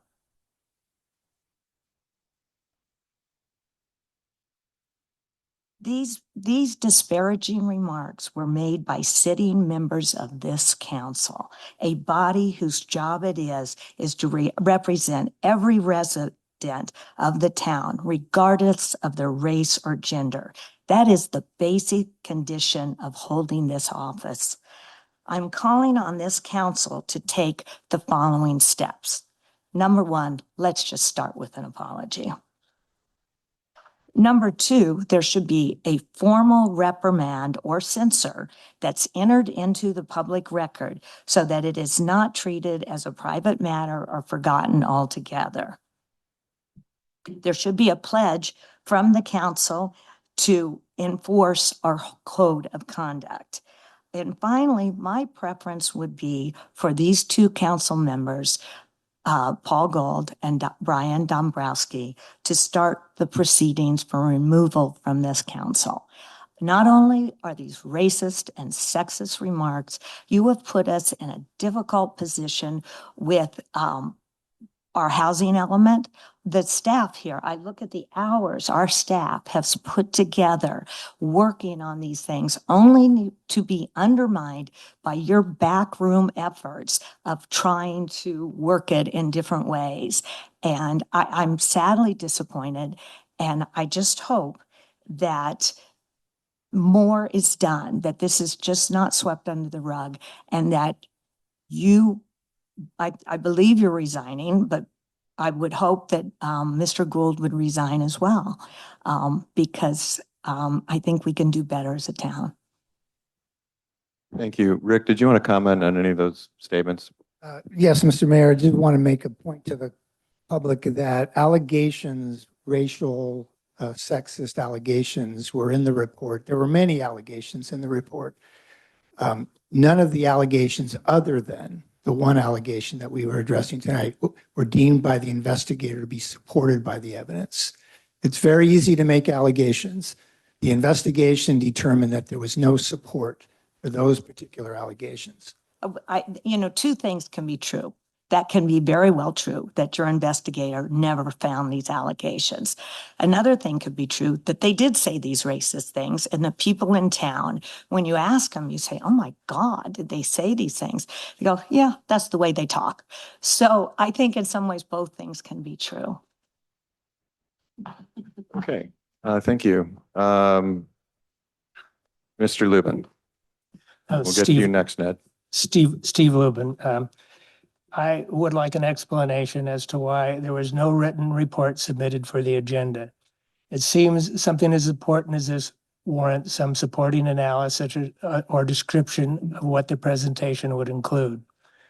This further raises suspicion that there is an attempt to dismiss Jason's letter. I find this investigation to be incomplete at best. The report omits analysis of some of Jason Ledbetter's accusations.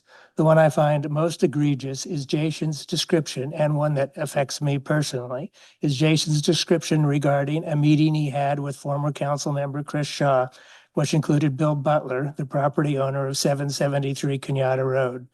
Jason alleges that Shaw was mediating on behalf of the applicant to pressure the town to move forward on the project when the submittal was incomplete. I see no mention of the project being addressed in the so-called independent investigation. Jason's allegation is supported by a conversation I had with Bill Butler. I asked Bill, why is he spending so much money on an application which includes an unprecedented rezoning and flagrant violation of town planning standards? Bill said, they told me so. I can only assume this means that he had received assurances that his proposed project would be received favorably. Why wasn't this addressed? Jason also made known the existence of the Builder's Remedy project on Jefferson. Shouldn't a thorough independent investigation address this issue? I encounter many people who want to know what's going on in Woodside. I'm embarrassed that I don't have the answer. It is shameful that the town is the object of so much suspicion. It is the council's responsibility to open this investigation to public input and to shed more light on what has and is occurring. It is up to council to clear things up to avoid lingering suspicion. Soon the town undertook this investigation.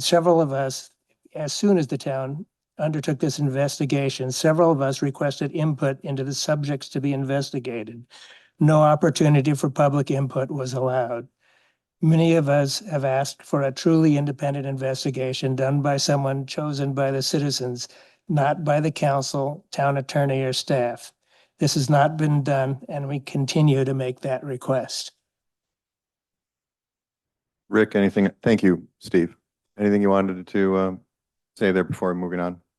I can speak again to the investigation itself. The investigation was to address all of the allegations that were made by Mr. Ledbetter.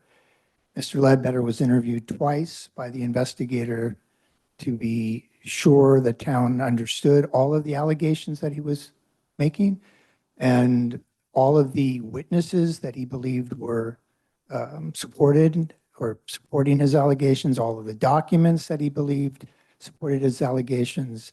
So the investigation, as I understand it, was designed around what Mr. Ledbetter was claiming to be the misconduct and the allegations of inappropriate conduct.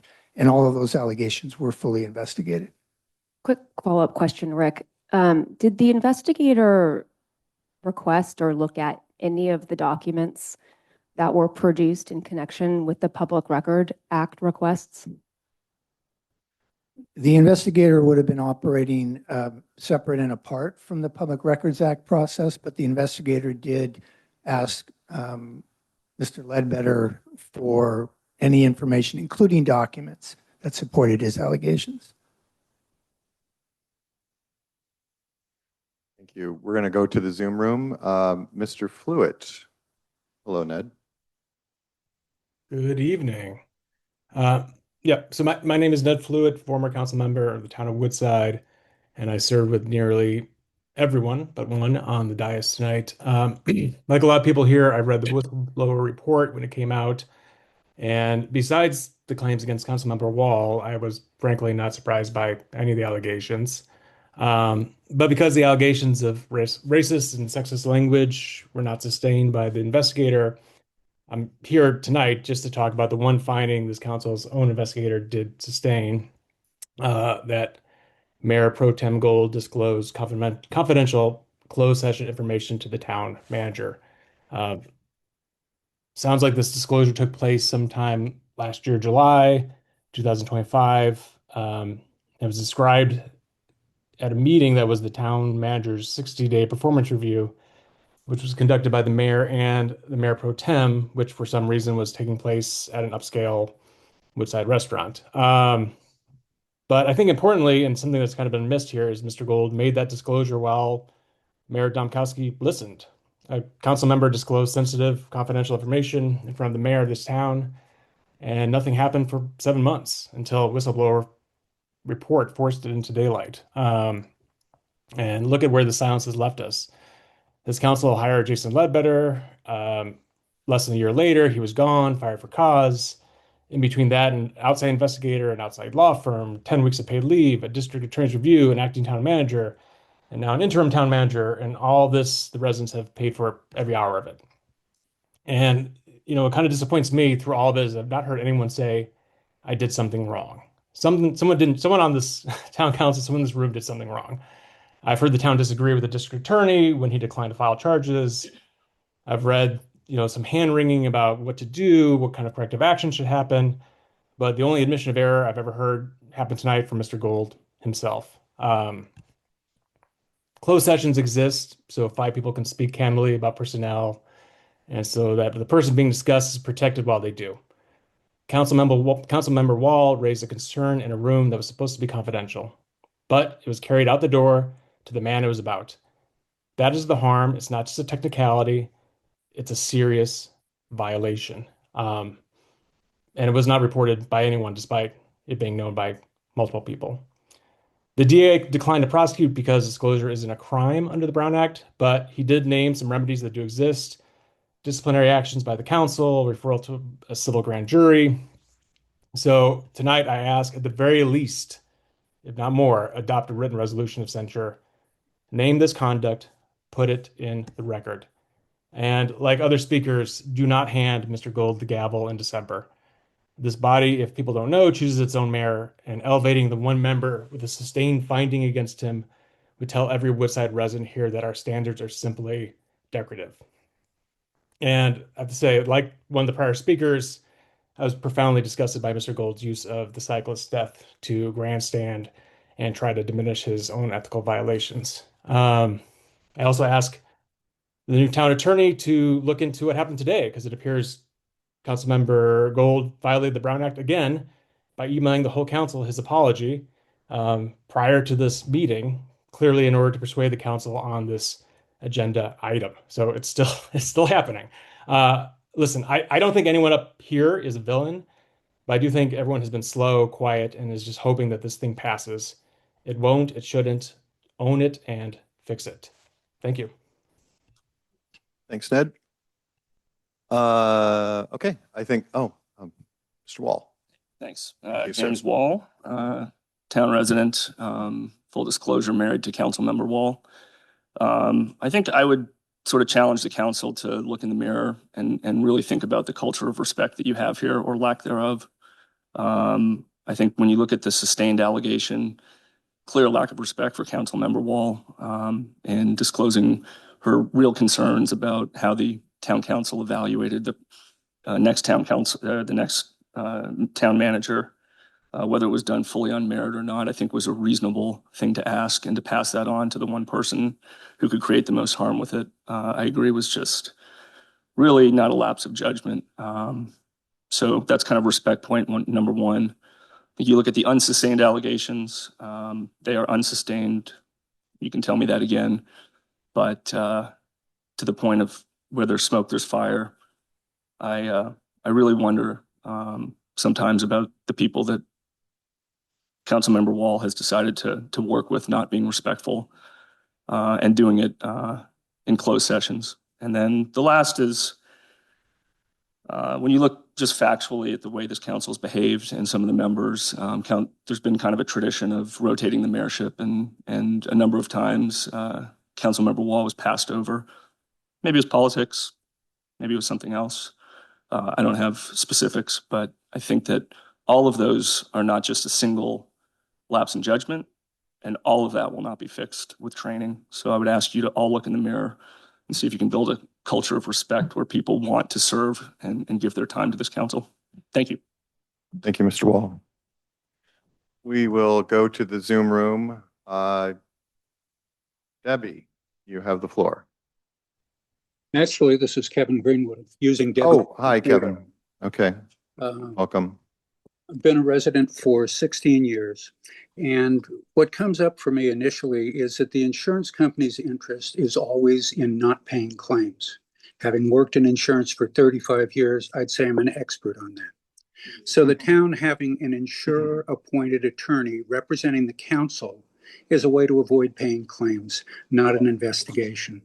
And at the outset, it was said he's coming in to investigate our position, not something that's unbiased. I have no reason to think the investigator got anyone on the council to admit anything of substance for which you'd be guilty or responsible, and for which the insurance company might have to pay.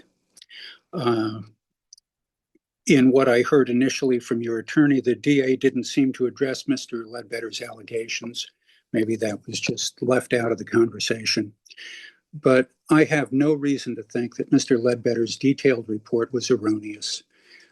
Merely that accusations were not subject to proper outside investigation. Between questions of ethics and covering up the housing element issues, there's a problem.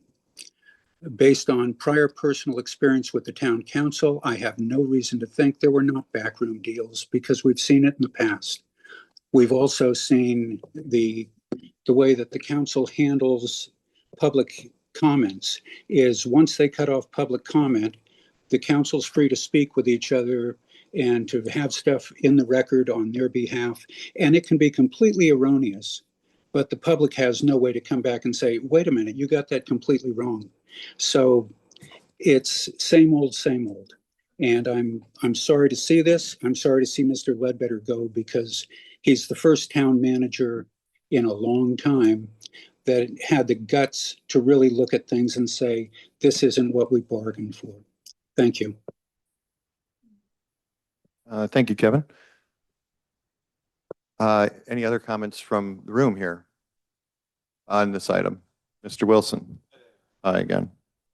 No prepared comments. I've actually given a TED speech before, but every time I come up here, I'm kind of nervous. So I'll just speak frankly. But I've lived here 13 years. I've been to these town council meetings probably 30, 40 times. I've lived in a lot of towns, many rich. I've never been to any other town council meetings. Every time I leave here, I'm mad or upset. And I actually came once and got a lot out of you guys. You guys nailed it. And so I appreciate all of that. I do look at this, however, and say there's definitely a lot wrong here, and it's been broken for many years. Like Jean has fought me tooth and nail, but we wound up proving her wrong. Still, she doesn't admit to it or anything like that. Sage, same. I've dealt with him for years. Same kind of thing. And what I really am amazed by, like I wrote a note to you guys asking for you to look at, losing Jean. And I basically called out people on here that I thought were leaving, but he's not, which is crazy to me. Like he must leave. He should not be the mayor, definitely. It's crazy for us to have to deal with this as a town.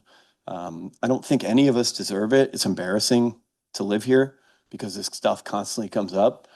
You've conducted some sort of investigation. It doesn't sound thorough. It sounds fake to me. And I speak freely and just say, I can't believe you can look us in the eye and tell us that you've actually done your job. And whatever your money you got paid, you were brought in by them. And so it's just really disappointing to sit here. I wish I was done. I told you guys I was done, and here I am again. And it's like, it drives me crazy. A lot of people have come up to me, and these are substantiated claims. They didn't get picked up by you. But there's a number of people that are ready to come in and talk about it all. And I think maybe what might be best is we come in and speak with you, the new town manager, and take time to walk through it. But like, clean house. That's the directive, I think, from most people in this town. And sitting there and letting it continue is ridiculous. She put forward a fake report to you. The report that came to you from her, she said it was all my fault at my house. The engineering report, and she blamed it on my shed. The engineering report basically said it wasn't even in the scope. So I've come to her and asked her to fix it, and she just looks at me like that.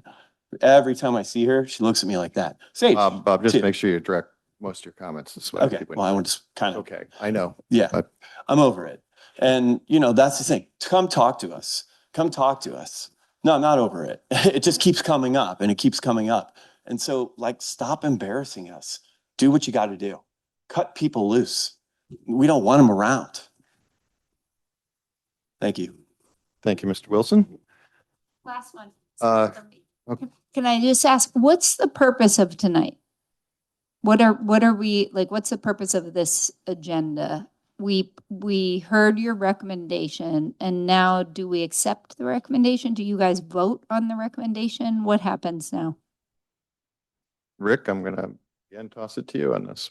The purpose of the item was to present to the public the actions taken by the council to close out the investigation. So do you consider it closed, or given the public comments, can we, the public, open the matter of censuring Mr. Gold or take further action? Because I think what you're hearing is no one believes that training by itself is the right measure. No one here, at least. So I know that was your recommendation, but having not spoken at the council meeting, I don't know what it is, but I'd like to formally, on behalf of everyone who spoke, say we don't accept the recommendation and we want to take a different corrective action. So the corrective action to be taken is by the council. And Okay. so the recommendation is just that, a recommendation to the council, for the council to decide. Okay, and they decide tonight? Or can we calendar the decision? Can we agendize? That's a new word I learned. The council has decided on the recommendation that I presented tonight. That's the point of the report, is to advise the public on what the council has decided. I don't agree with that characterization. I thought, yeah, and then why did we have public comment?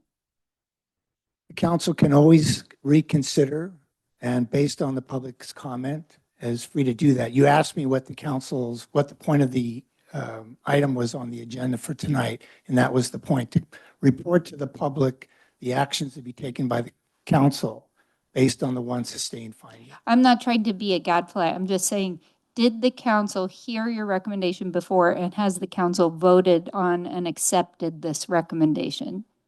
Council has heard the recommendation before tonight. And did they- And supported the report and the recommendation. By majority? I'm not free to disclose how the council voted.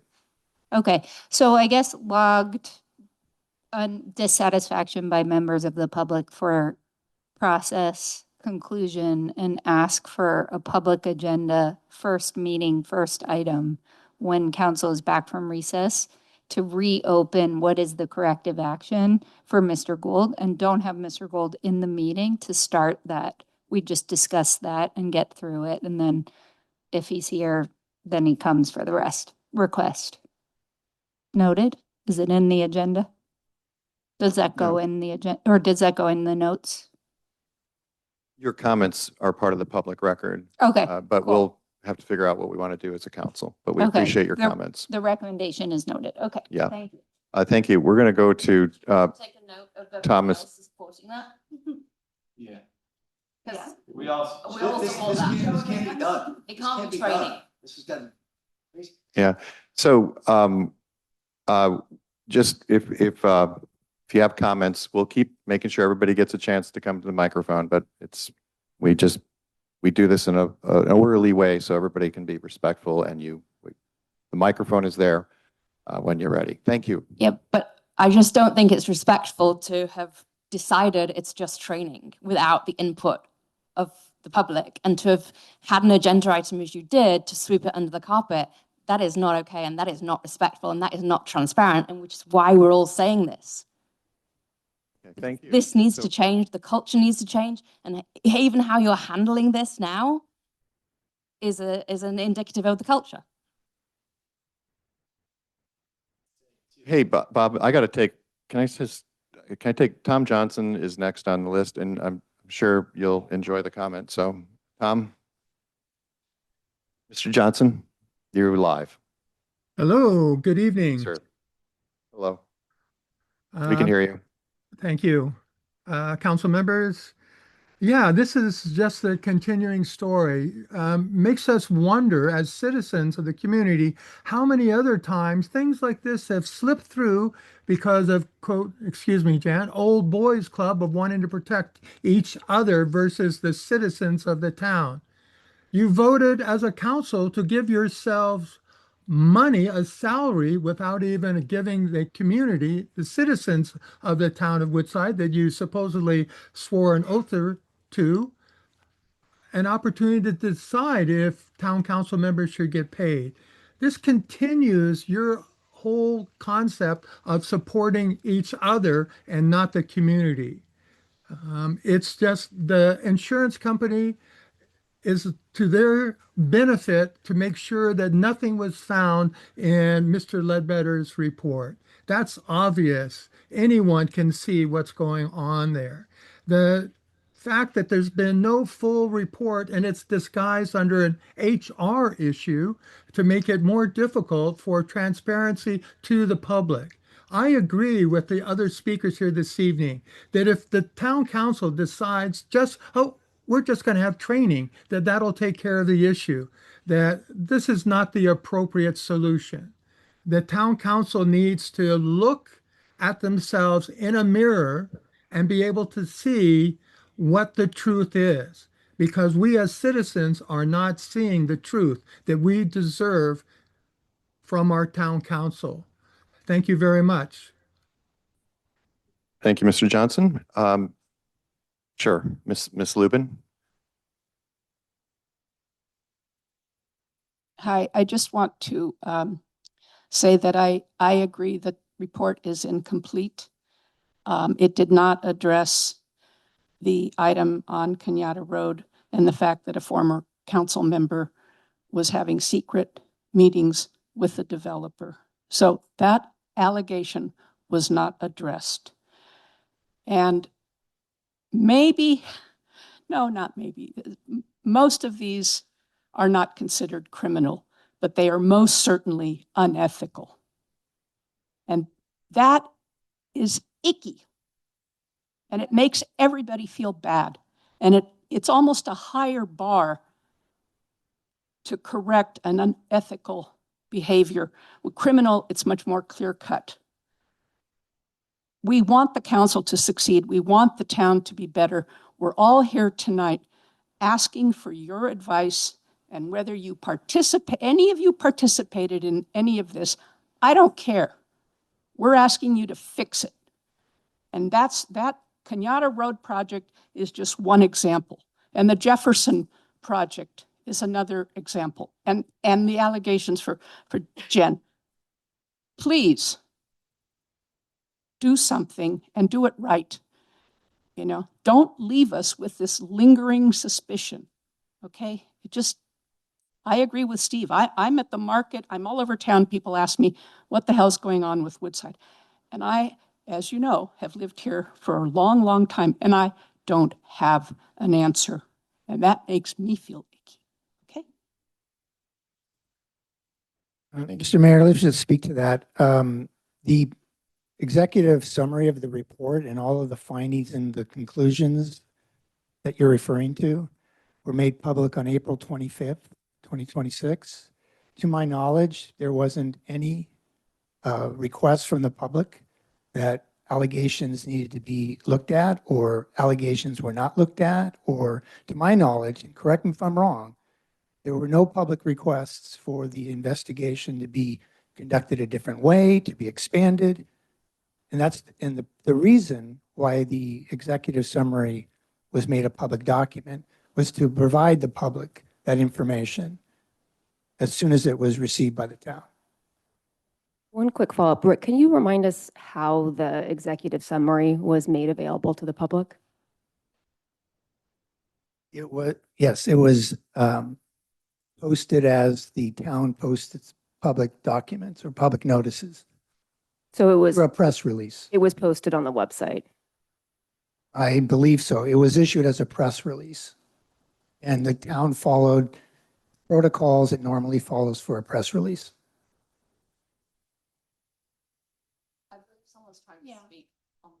Yeah, I've got two. I balance them out, but thank you.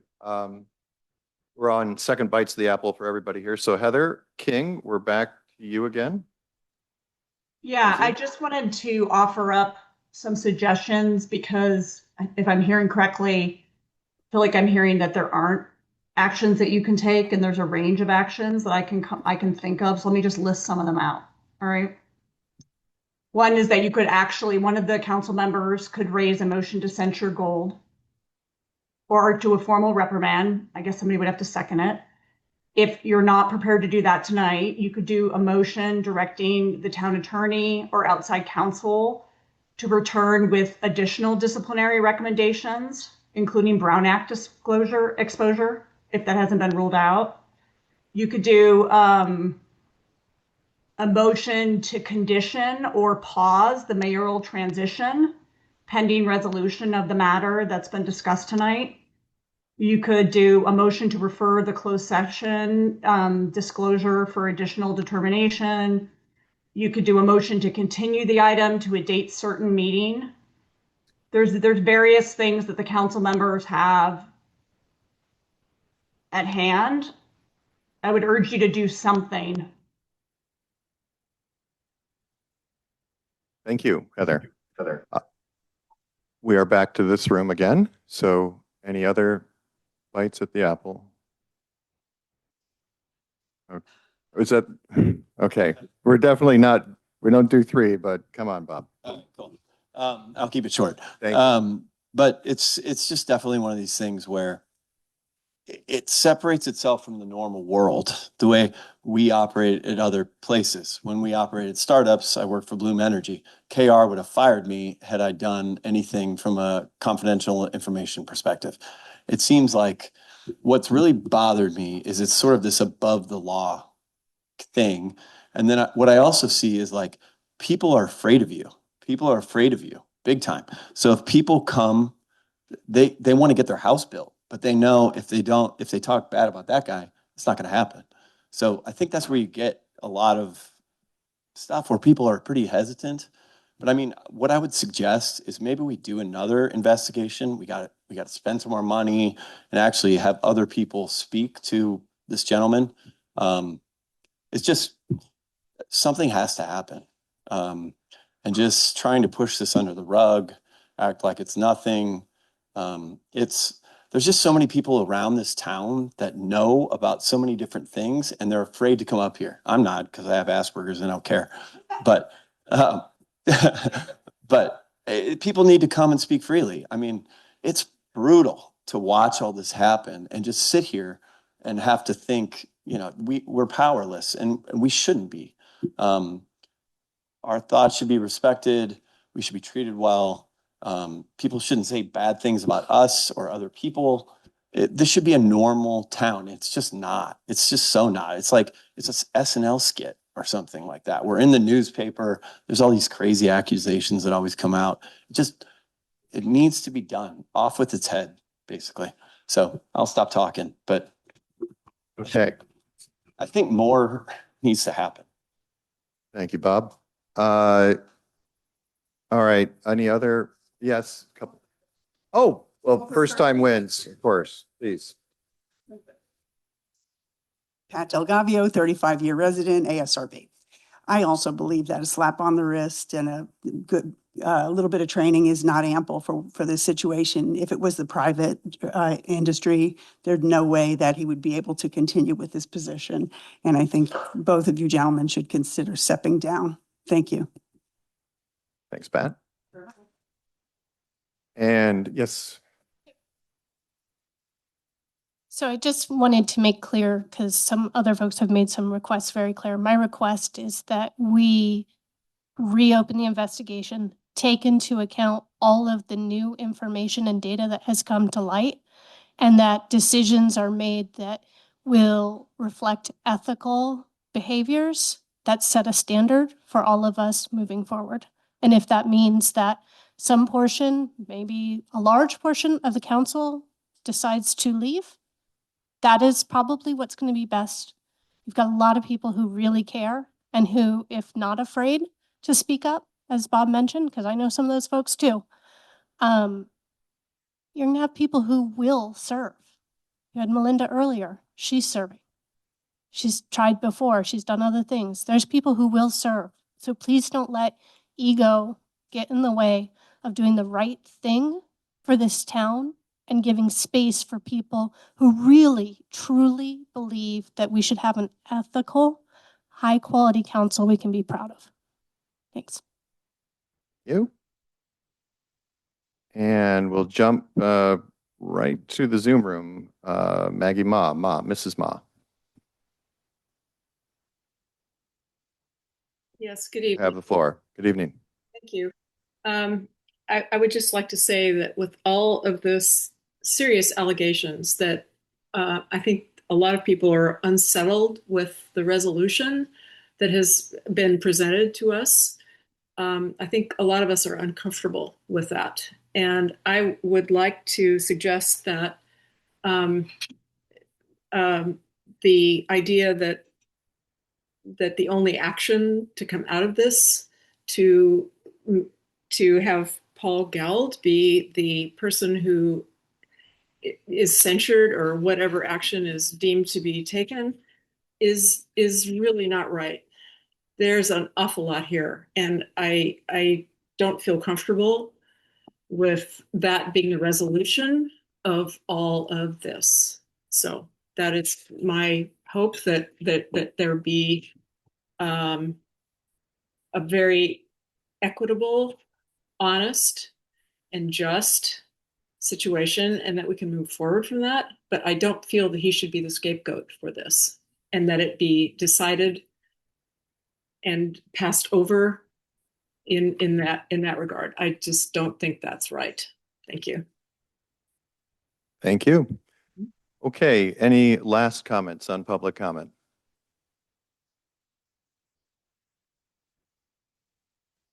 Okay, seeing none, we will close public comment. Do any members of the council have any further comments?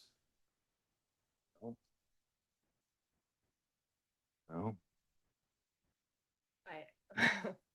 I'm stunned that my fellow council members have no further comment. I'm absolutely stunned and speechless to hear all of that public comment from residents and to say nothing. Maybe we can go down the dais and give people one more opportunity. What you want me to say? It's disrespectful to us. I mean, anything I say can go on the record and potentially affect our credibility with the justice for the lawsuit. Am I correct? The matter is considered threatened litigation, and as a matter of law, anything that the council speaks to publicly pertaining to the litigation, Mr. Ledbetter's employment, would be a matter of record in that litigation. That's why, as a matter of threatened litigation, the council has been advised not to speak publicly on Mr. Ledbetter's employment or the allegations in his complaint.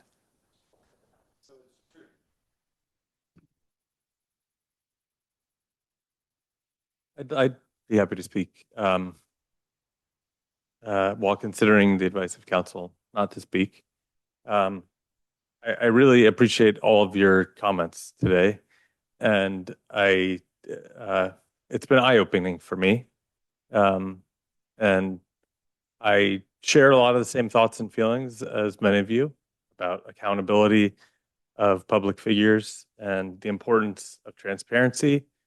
And so sitting up here, I'm a bit torn as a lawyer, and regularly telling my clients don't talk about things and hoping that they listen to my advice, and then being advised not to talk and being in a position where I'd like to talk. And so I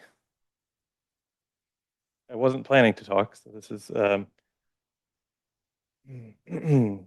but I absolutely agree that things need to be taken seriously. and that we, as a council, need to explore what more we can do. And I think selection of the next mayor is something that will be decided by the incoming town council, I believe in December. Yeah. And so that is, but I hear you all loud and clear. And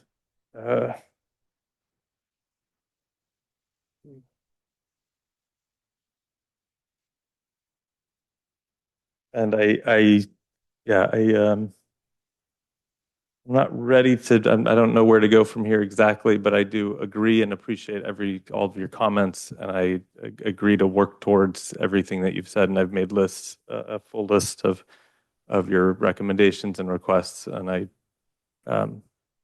definitely intend to do what I can to work towards this. Yeah, I mean, this is an interesting one where we've been advised not to talk. You know, the investigation determined that the issues tied to me were unfounded and not sustained. And that said, like others on this council that have said things, you know, we're taking this very, very personally. I'm very humbled by this process and all the conversations I've had with folks in the community. The degree we could have those conversations. And I just, first and foremost, you know, there's this old saying that experience is what you get right after you need it.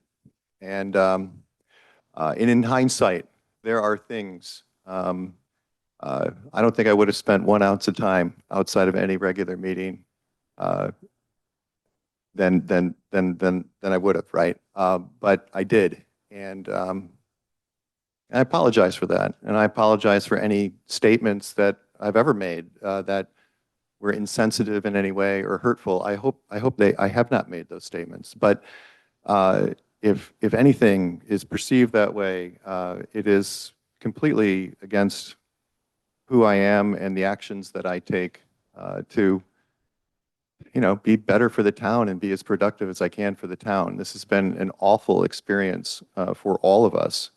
I know the council as a whole is very committed to making sure that we do safeguard confidential information and that we have integrity in our processes and we treat people with respect. And I hope everybody that's ever come to this, I hope in a public setting has seen at least a culture that I truly thought was very respectful. And,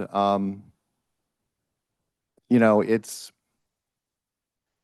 a terrible thing to go through. And, you know, I would just say that we all take the matter very seriously. I know that Councilmember Gold takes the matter very seriously.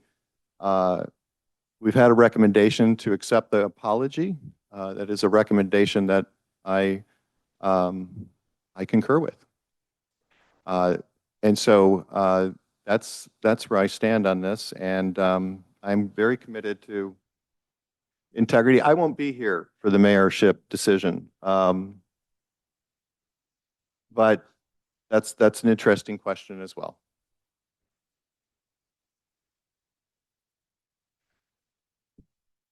I'm going to start with process. So when I went and picked up my agenda packet on Friday, I was so surprised to see the way that this item was described on our agenda. No reasonable person would have any clue what the agenda item was meant to be about. And I think that's a glaring example of lack of transparency and lack of accountability. And I had a different expectation. I expected that the item would be described as a, you know, I don't know what specific words I envisioned, but I absolutely envisioned that it was going to be described as a discussion centering around the sustained allegation against Paul Gold so that the public would be able to compare and to show up and express their concerns. So process point number one. I also asked for, but did not receive the oral report. So had no time to really process it or prepare for that. And I think that's also a big process error. We cannot be expected as council members to digest an oral report night of, and react to it, and be up here and to be able to substantively engage. And so I think that was a real process lapse as well. I'm a former litigator. I am a lawyer. I spent 5 years as a litigator. I fully appreciate the advice not to discuss more than is necessary a personnel matter. And this one is a very disturbing personnel matter that created a lot of chaos at the town.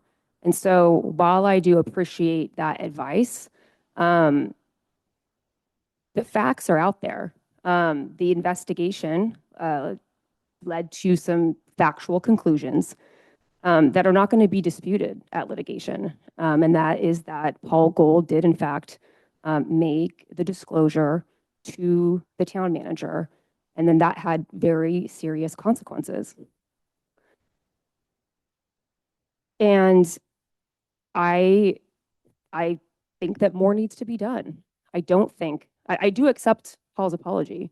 And I'm really glad that he owned up to a lapse in judgment, and that what was the words that he used? That it was inappropriate and it was a lapse of judgment. But, I think as a council, the apology is just one piece of this.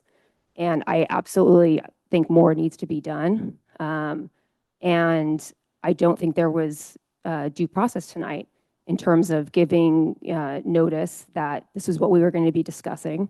I hear loud and clear from the members of the public that there is a clear demand, a clear signal for more repercussions. And so I do believe as a council, we could deliberate that this evening, or we could agendize it for a future time. I've heard a number of suggestions, a censure, a reprimand, and for a commitment by Mr. Gold not to try to become mayor next year. I think those are all really good suggestions. I guess I would be interested to hear from my fellow council members if they would be open to a deliberation on that, or if they have already made up their mind that the recommendation to accept the apology and to undertake additional training is all that they're going to consider. Thank you. Any response to that or further commentary from council? I'm open to it. Your two suggestions, if that's what you would move to. Open to, you want to say more? Recommend. Okay. Yeah, great. I'm just open to what exactly? Further proceeding or addressing it tonight, if you wanted to put up a vote, or if you had something specific in mind, further deliberation. What's on the table? What are you asking for? I need a refresher on what you just were asking for. Apologize. Yeah. I think at a minimum, a reprimand, a formal reprimand that goes on the record is appropriate. And I think that we as a council should, and I'm not sure how to go about this procedurally, but I think we need new leadership in this town. And I don't think that, and at the end, I really would hate to see us have to have a similar conversation like this should Paul try to put himself up for mayor when we do the council reorganization. So if there would be a way to short circuit that and say that as a council, we don't want that to happen, that he'll just be if he chooses to stay on the council. I have heard, I have been made aware that he was considering retiring before this all went down and decided to stay on the council to see the conclusion of the investigation out. So there's a question in my mind, we are entering an election season. Is Councilmember Gold interested in pursuing his retirement like he had considered in the past? That would make it possible for somebody new to run for his seat. That, of course, is his decision. So, and I don't think there's appetite on the council to remove him. So I think at a minimum, a commitment that he will not be in a position to be mayor in December. We've heard that from a number of people. I think that would be an important part of what more we could do here. I'm not sure what we have the power to do with that part. I don't think we can remove him as a council member, even if we wanted to, but not saying that's on the table, but I think we could, but you'd have to agendize that. I don't think we have that power. But for the You're not able. the mayor question, if you are open, would be interested in putting your name in the hat for mayor, I would support that. I think I'm going to be the only person sitting here next in December that's still on the. I very much appreciate that vote of confidence, but I think that's something that the new council, I think they would have to figure out who they would want to nominate. So I think that's a question for December, but I think tonight, and again, maybe need some advice from legal counsel, like could we structure a reprimand to include a direction that we would not like Councilmember Gold we would like him to be a regular council member and not, as is typical, a seat from vice mayor to mayor in December. We need some color on this. So a couple of things. Under California law, you're not able to, only the electorate can remove a elected council member. So that's always an option for people in the community, but the council, agendized or not, you can't remove a council member. The second thing is that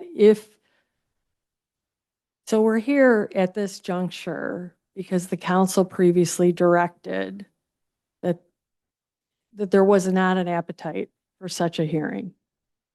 If you would like to make a motion to do a hearing, then there's a procedural way that the legal counsel can tell you to have. It's a hearing, et cetera. So. Thank you, Pam. Appreciate that. I think, just to be clear, I wasn't suggesting that we remove Councilmember Gold. And thank you for that clarification. What I heard from our outside counsel is that it's up to this body, to the town council, to figure out what to do about the sustained allegation. And that does not require, as a matter of law, another agendized session that we can, having heard the report out from Rick, having heard commentary from lots of people in the community, that we can decide tonight what, if anything more, we would want to do.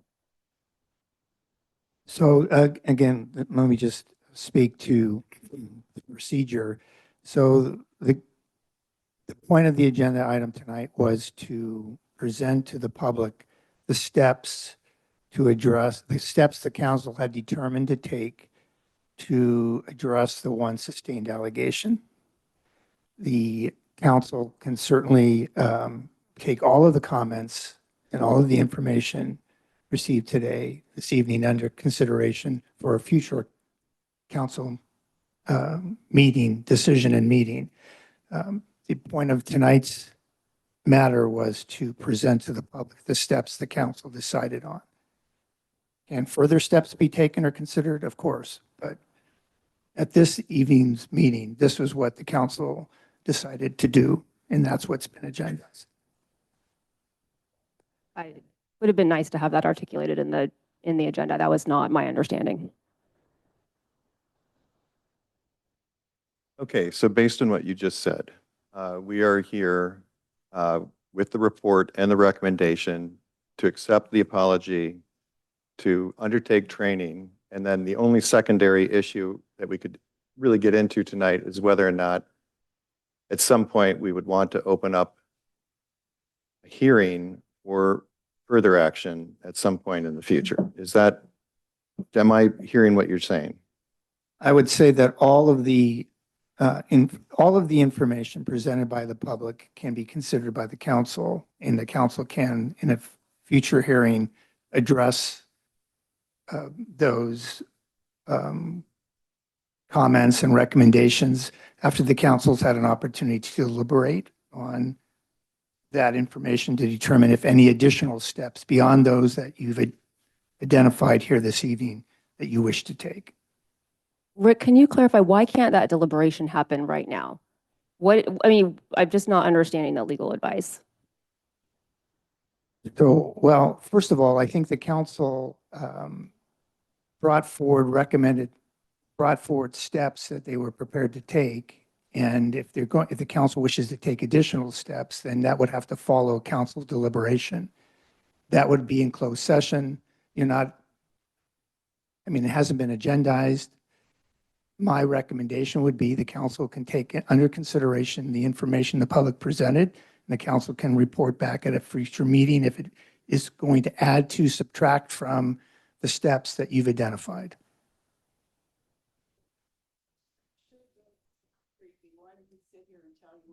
Yeah, okay. So, yeah, thank you. Public comment right now is closed as we determine next steps here.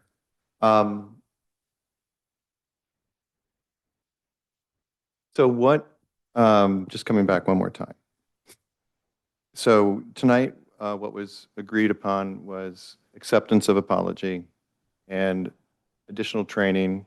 There were a lot of nice ideas brought up tonight about pledge of conduct and all sorts of things that we could also look at as a group. And to your point, because of the way the matter is, if we wanted to talk more about it, we would be going back into closed session to talk more about it and then coming back out again and potentially either agendizing or reporting out. Is that? I'm going to defer. My belief is that is available to the council. I'm going to defer to the town attorney.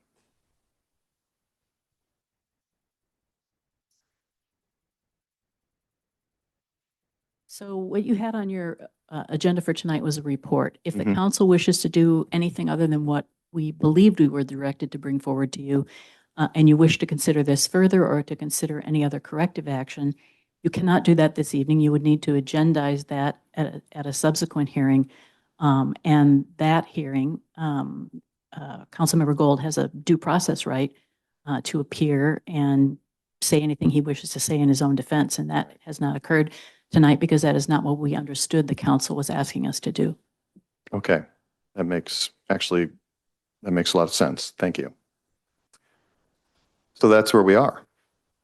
We are accepting the report and recommendation tonight, and we will, as a committee here, continue this discussion in closed session at a future date. This is personnel in public. Yeah, so yeah, okay. So again, I'm sorry, public comment is closed. We're working the best we can up here, Bob. Any other? I know, to all of you, I'm sorry. Thank you. And you made a comment earlier about nice. That was dismissive. That was so dismissive. I don't know what you were referring to there, but You said nice ideas. Those are nice ideas. Yeah. oh, because I thought they were nice ideas. They're good ideas. Extremely dismissive. Okay, well, thank you. Thank you. All right, well, we are accepting the report unless there's, I don't know, you say we're not taking a vote, so I'm sort of confused how to even close this piece. Jean, can you give some color? Yes, tonight was a report, and we understood that the direction from council was to accept an apology from Councilmember Gold and to agree with the recommendation for training. If the council wishes to do anything further, you should give us some direction this evening as to what it is you're asking us to do. Are there anything that we are asking them to do? I can start with you. We got to talk more about this before we make a decision. goes beyond where we are right now. I'm not prepared to do that tonight. We've heard what they've said. There's a lot of implications to what's been said. A lot of subject's been covered besides just that one instance. So I want to cover it thoroughly, not just quick, let's make a decision and go. If we could have some direction by way of a motion and a vote, that would be very helpful from the staff table. Yeah, I mean, like I said, I was totally surprised about how this item was described on the agenda. I thought it was meant to be the hearing where we would deliberate and make a decision on what to do. So the fact that it's now being presented as an oral report that I learned about on Friday is totally stunning to me. I fully believe that we would be able to deliberate, hear from the public, and as a council, make a decision on what to do, whether it was to just accept an apology and training, or based on what we heard from citizens, do something different. That's how every agenda item works. We present the agenda item. We have an opportunity to ask questions. We hear from the public. We deliberate, and then we make a decision. Like, it is unfathomable to me that that's like not what's happening. And so to kick the can down the road, you know, I just do not understand. You know, I guess, who am I? I'm only a former litigator and a now general counsel. Like, I guess I have to accept the legal advice because I couldn't, you know, I'm not prepared to say anything different. But yeah, I guess we need to give some direction. I don't think training is enough. So, you know, I'd love to hear from my fellow council members if they agree additional direction is needed and what their suggestions are on what that direction would be. Not a motion. Just trying to see if we have anything. Yeah, Son, you have any thoughts? Are you, Jen, are you proposing, Councilmember Wall, are you proposing a hearing, an actual I hearing? haven't proposed anything. I'm wondering what your thoughts are. I'm open. I mean, it feels like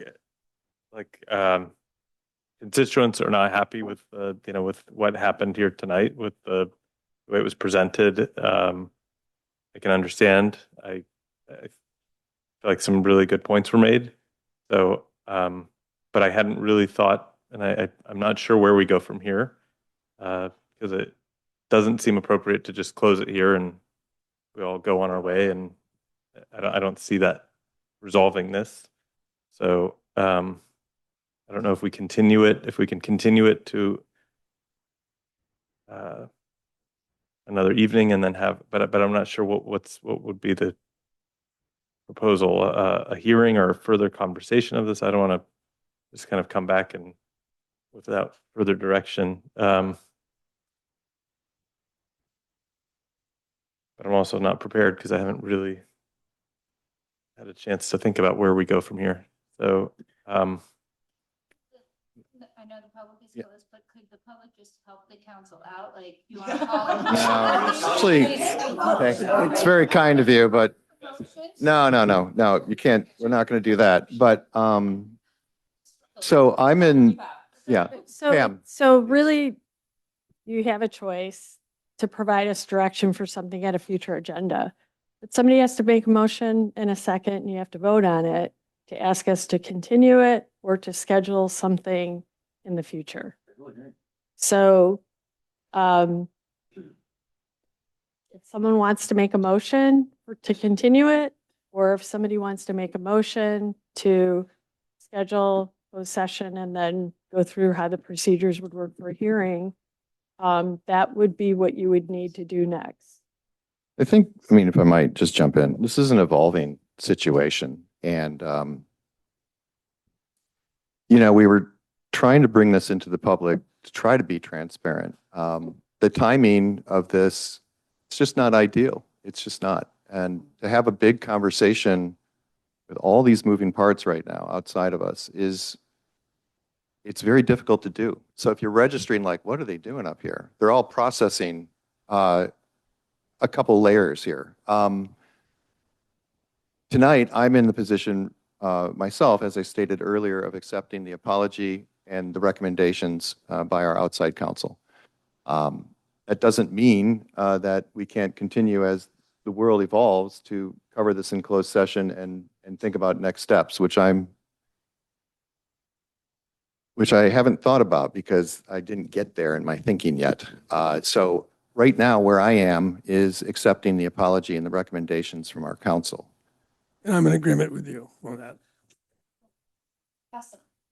So I think, if we need a vote, if you'd like to make a motion to see if it can, the floor is yours if you'd like to make a motion otherwise, of course.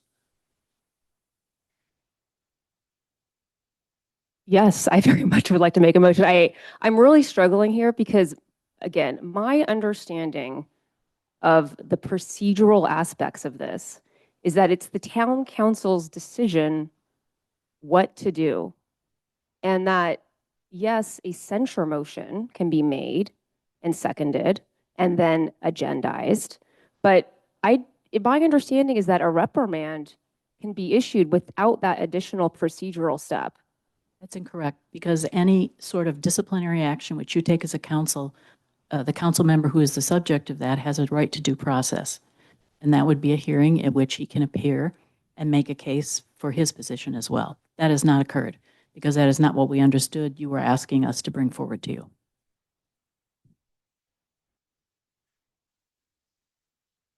Okay. We're not set up for it.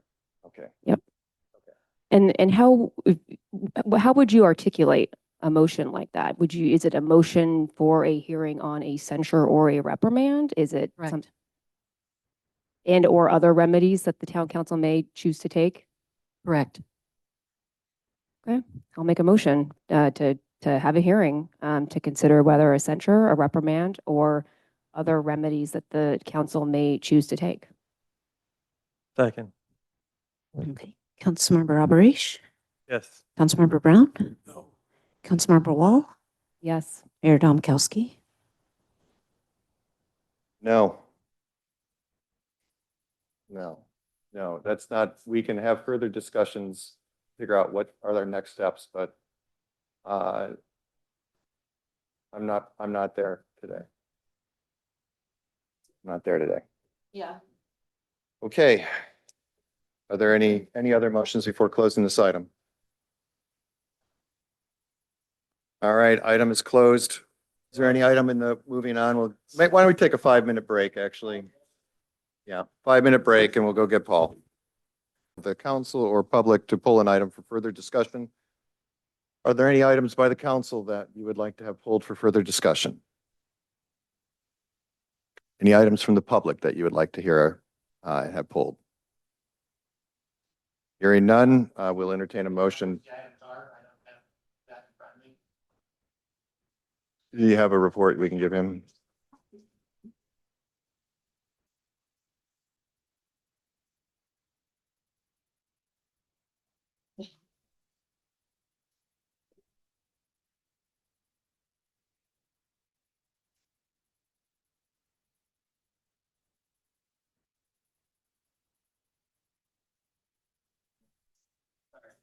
All good? Okay, great. Is there someone in the council that can make a motion for these 6 items? I move that we approve the 6 items on the consent calendar. Councilmember Alberish? Yes. Councilmember Brown? Yes. Councilmember Gold? Councilmember Wall? Mayor Domkowski? Yes, thank you. And with great apology to Ms. Putnam, I apologize for having to restructure the agenda this evening, but as you saw, it was important to do. We're jumping to item B, and which is an approval for a final map on 1101 Kenyatta and that subdivision. So thank you, Mayor. Good evening, council members. I'll just give a brief introduction. So what you have before you tonight is an application for a final map.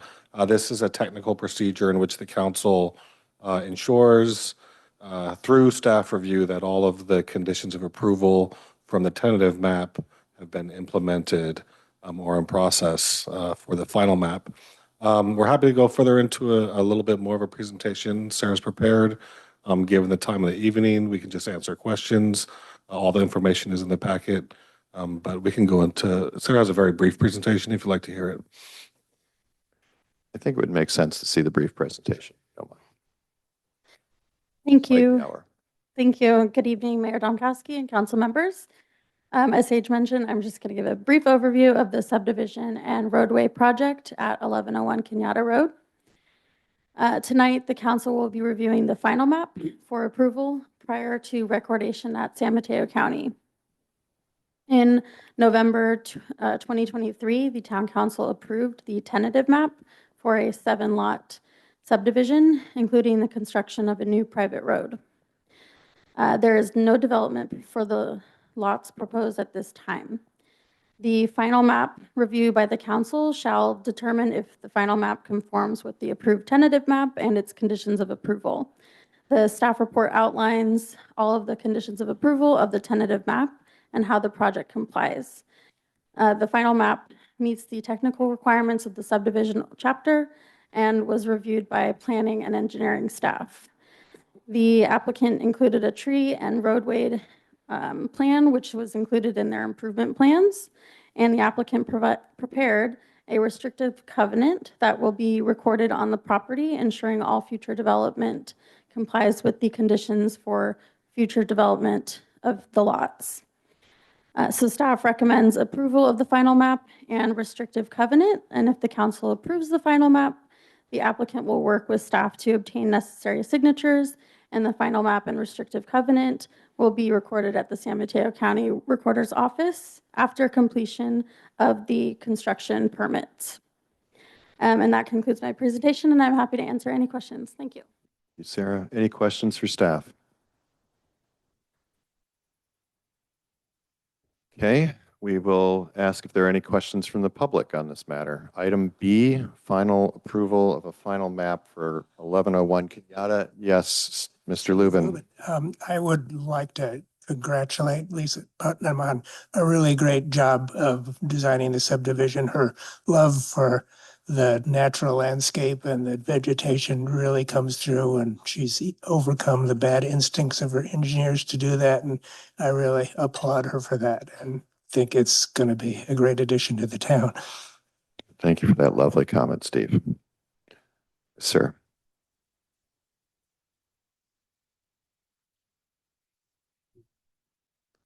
Hi, Ken Hovden, resident 45 years, live adjacent to the property. If you read through the packet, there's an encroachment permit that's in there that was put on my property when they put a drain system in years ago. My complaint or my concern is the maintenance of that. When it was originally done as the encroachment permit, that the Putnams would be taking care of it for perpetuity. I've requested that go into their CC&Rs. To me, it's not quite adequate what's been in there. I've gone to the town a couple of times, spoken to them multiple times, don't get much of a response. There's my current emails from when this packet came out to try to address that. So I have a hard time with them, with you finalizing the permit or the plan without rectifying this issue. Because there is a large drainage catch basin there and there's no access to get in and clean it, although they're responsible for cleaning it. I was just looking through because I hadn't seen these documents before, that the encroachment permit in section 13 talks about defending indemnity and everything else. And I'm curious which of these lots or the CC&Rs is going to indemnify everyone down the road. There's an equestrian trail come on right next to it. Someone falls into the pit, gets hurt. Who's legally liable for that? So I don't think we've addressed all the issues with this. So I would encourage you to take a look at some of my notes of what I've requested. I would also request if you guys even know where this is located on the property, because it traps quite a bit of debris. For years, it was never cleaned. Half the time a couple of times when it was cleaned, all they did was take the debris out and put it on my property rather than haul it away. Which I really don't want it there. I've been maintaining it myself most of the time, which it wasn't my responsibility. So there's no way to access it in this plan. They said they've got I went to the town and they said they've got an easement, 20-foot easement down their side of the property. That has quite a steep embankment to it. It's got trees all over it. I don't know how you're going to get a truck in to haul debris away and everything else. 'Cause it's not a wheelbarrow full. It's a lot more than that. So they've made no allowance in their design to access this. Currently, since it was a 7-acre parcel, they have a gate right next to it and have easy access through one of the lots. But do you even see where this is on the development plan? I would actually, if we could, can we pull up the plate map? Because I think it should be, outlined as part of the development where it is.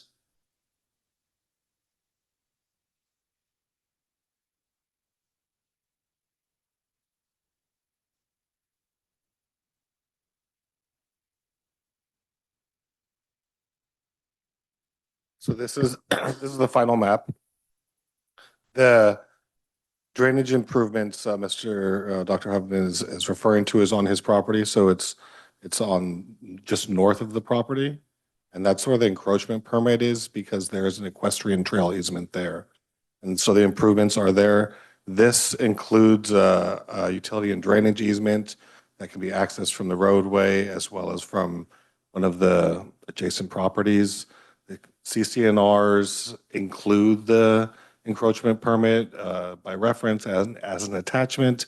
And it requires that the HOA maintain this. So anybody who purchases the property from the current owner will have to ensure that drainage facility is maintained pursuant to that encroachment permit. But it doesn't say carry away the debris. It just says we're going to clean it, and cleaning it is not very well defined.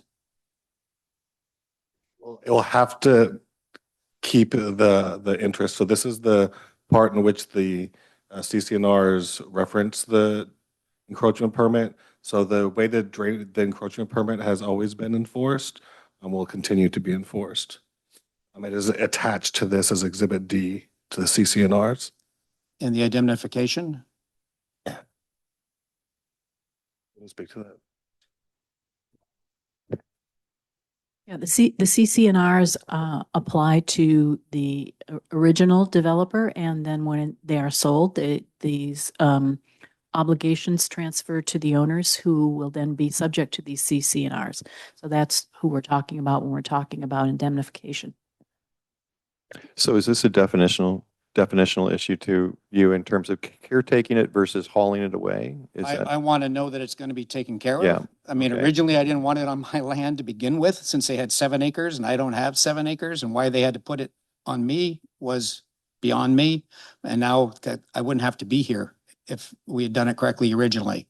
But my goal is, how are they going to get to it and access it? There is no access in the map. None. You say what, 20 feet down the side? The equestrian easement, right? So What easement are we talking about that we're going to access it through? There's an equestrian easement on the eucalyptus properties. There's also a drainage easement that runs along the properties here on this north side. Right. And there's trees all over them. So you're going to get a truck, you're going to cut down all They the can trees? also access it through the properties themselves. So in this example, whoever buys lot 5 would have these responsibilities attached to lot 5. Yes, okay. Can we get that in somewhere that there's going to be access through lot 5? How does that work? Or it is what it is, though. The property owner simply has to abide by those issues That's and figure out how to do it. Yes, the language which you saw on the screen before said, had the word clear. I'm sorry, there we go. Right, but does lot 5 know they got this, their trucks are going to drive through they're going to have a driveway through the middle of their lot? So remind me, we're not at a place where we're talking about building any properties and having things approved. But in that process, would that be coming up in terms of access to an approval of a building permit on this issue? Isn't that when it would be coming up? Not at lot line moment?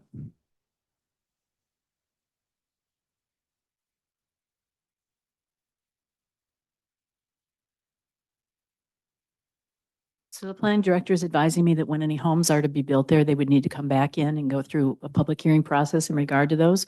So we will note this so that that can be addressed at the time.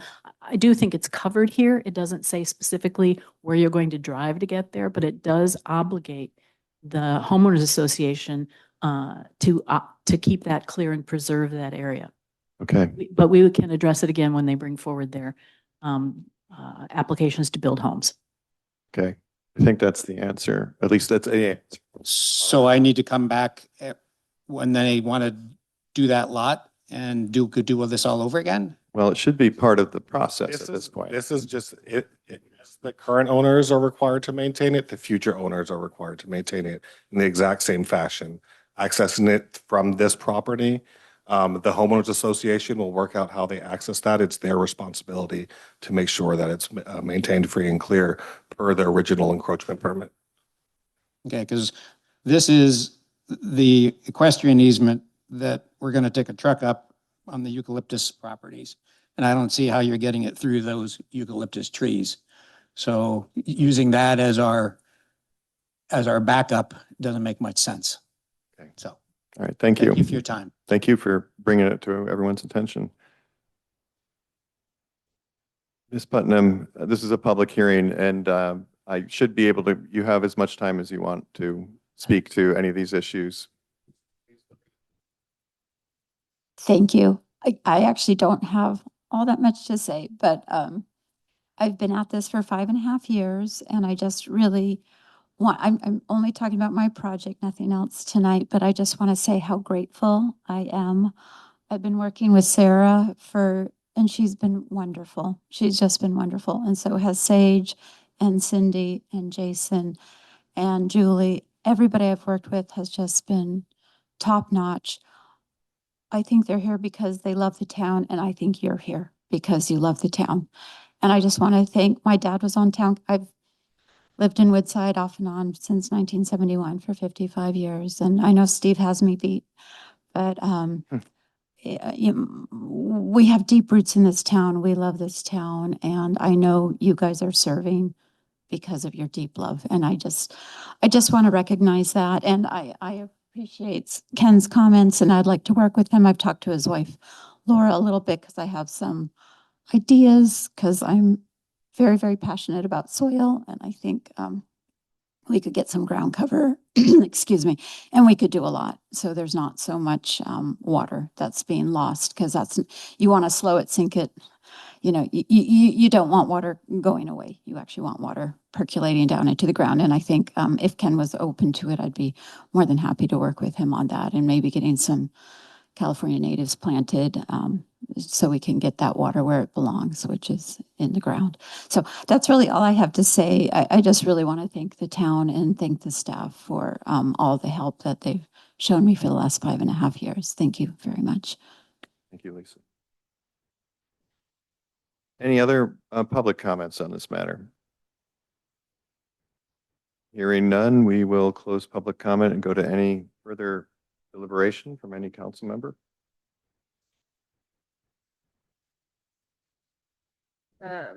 So I'm very supportive of the item. I just want to make sure, it sounds like from what I hear, Lisa and Ken, you guys are aligned, but it sounds like Ken, maybe you want some just additional language or clarification to feel confident that the encroachment easement will be maintained in the same way, or sorry, the encroachment permit would be maintained in the same way. Hopefully better than it has, but that they have access. And I just don't see where the access is coming from. And the indemnification, again, I don't see that. I mean, and maybe it's just the way you have it written. I'm not an attorney, as everyone else here is. But it's just the indemnification and the access. So access, okay. Yeah, and I just don't see with this map and I brought it up when they did the preliminary map. Was kind of told to go sit down at that point, that I don't see where the access is. Okay, maybe we could take both questions. Like, Thank you. Yeah, so let's talk about the access. So what I heard is that the HOA would determine access. Is that right? That's correct. It's their responsibility to maintain it through this encroachment permit. And the reason it's an encroachment permit is because it is encroaching on the town's trail easement. And so that's why it has to be an encroachment permit. So that access, whether you jump off. Okay, so a couple of questions. So so I'm envisioning like this is, what is it, 7 lots? There's 7 future homes. Those home property owners would make up the HOA. Those property owners get to come together and say, we're going to access this in this way. So are you saying that access is fully up to the individual property owners of the HOA? Yeah, it's just as it is today. You know, there's a group of property owners and they have to get together and make sure they access that area for the encroachment permit. What is the access today? How do they access it today? Speak to that. Yeah, right now, since it is under, well, it's not technically under one ownership, but we've always accessed it, what would be lot 5 right now. And I will say, I mean, I think I didn't know that we were supposed to be maintaining this till recently. And then after I found out we're supposed to be, my parents agreed to this maybe 30 years ago or something. Yeah, I don't know how old the encroachment permit, I think it's about 30 years ago is when they came to an agreement on the drainage. And at the time, my parents agreed and Ken agreed. And now that's part of that's now part of our restrictive covenant. That makes sense. So he's right, it was easier when it's all under basically one ownership, but you guys are also right that then the new homeowners will at some point then have to get together and say, okay, lot 5, we're gonna have to go through, we're gonna have to go through your lot to get to it's a 20-foot easement right behind it. I mean, you would have to take down those eucalyptus trees if you're going to try to get a truck going up the easement. So it would be easier to get it through lot 5. So we kind of know how access needs to happen. Sounds like there's going to be a home built on lot 5, and that, jump in if I'm saying anything wrong, that building permit will need to account for the fact that the home built on that lot will need to provide for access to this encroachment easement. Yes, there's setbacks required for the buildings as well that will provide other open areas. Would there be a way to make a more affirmative statement in these documents that the HOA will determine access through lot 5, and even maybe in a way that's acceptable to the westernmost property? I'm just trying to bridge the gap here. So I think you can make some suggestions for changes to CC&Rs, but I think the more practical way to do it is just for us to note that whenever development for lot 5 comes in, that this is an issue that must be addressed, and they're going to have to provide access unless they can show that there's alternate access.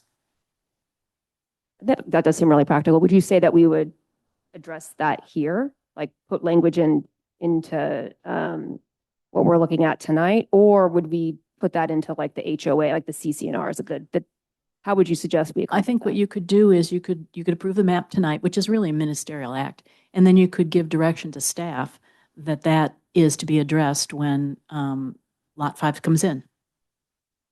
But also, just to be clear, that the CC&Rs are also what need to be adopted tonight as well. That's correct. And so what you have before you is the language for the CC&Rs. It's item number 3. And then Exhibit D includes the entire encroachment permit along with, so you have this entire encroachment permit that's in place today, and that is tied to this CC&Rs, specifically referenced from that item number 3. To make any modifications, you want to make that an item 3. Ken, if I may, would direction to staff to address access when development for lot 5 occurs, would that ease your mind on this topic?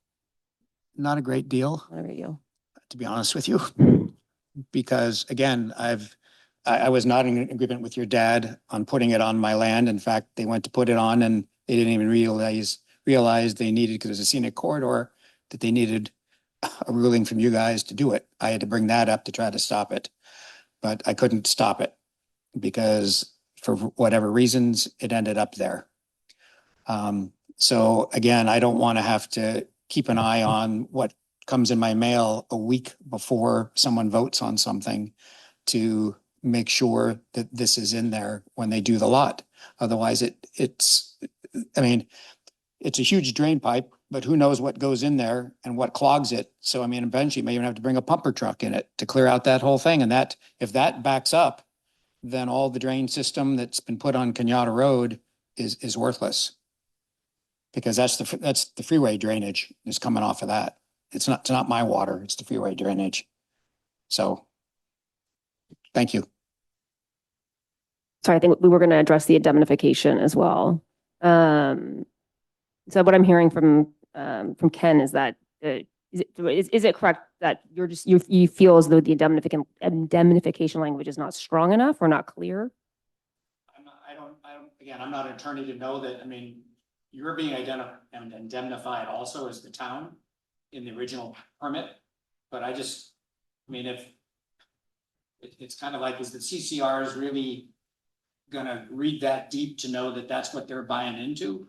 When they're buying one of these 7 lots, and that the lot, whatever number it was, is gonna have a pumper truck drive across the middle of their backyard in the swimming pool to get to this drainage ditch or catch basin. I mean, I would encourage you to come out and walk it and see how it's gonna happen. I'm happy to give anybody a tour, just a lot of thorns.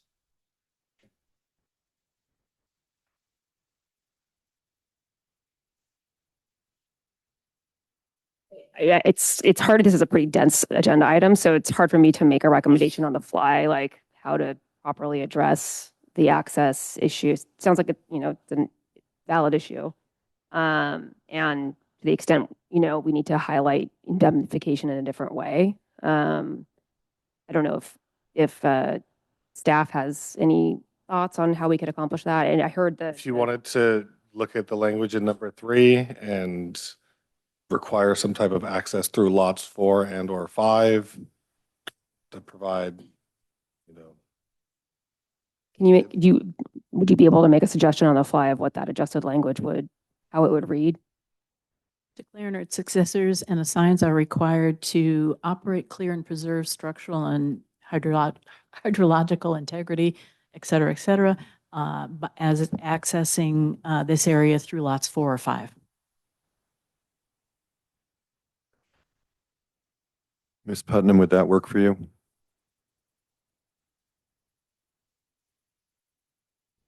Yeah, I guess so. I feel it's a little bit of a joint problem with Ken and I just asked Ken, we can easily access through his lot, and he said no. So I don't know. I guess I just feel like maybe there could be a little more give and take here. If I could just revisit, try it one more time, that I really think this should be looked at when they come in to develop the houses, because then you're going to see where the houses are to be located. We can make a note that this is something that has to be addressed at that point, and they have to demonstrate how and what responsibility each one of those lots would have for addressing number 3. And that feels like the way we have historically handled these matters, right? I mean, that's just we're not looking at building right now. We're looking at a final subdivision, basically. Correct. Yeah. So I think that makes sense, is recommendation with note, if you will. So that's something I could certainly support. I think it's the right thing to do. Anyone else have any thoughts on this? I would support the language adjustment that Jean just suggested. I mean, what I heard is that regardless, like when there's building on lots 4 and 5, they're going to have to address this, but I don't see any harm in stating that up front here. So I would support that additional language. Just for clarity, the note that this will be dealt with at the time of Lot 5's building The permit. exactly, like the language adjustments that Jean articulated. Yep. She's indicating that we would add that they would be accessed through lots 4 or 5 to condition number 3. Or 5. I think that's what Those are the closest one. 4 is not very close. So it's really 5.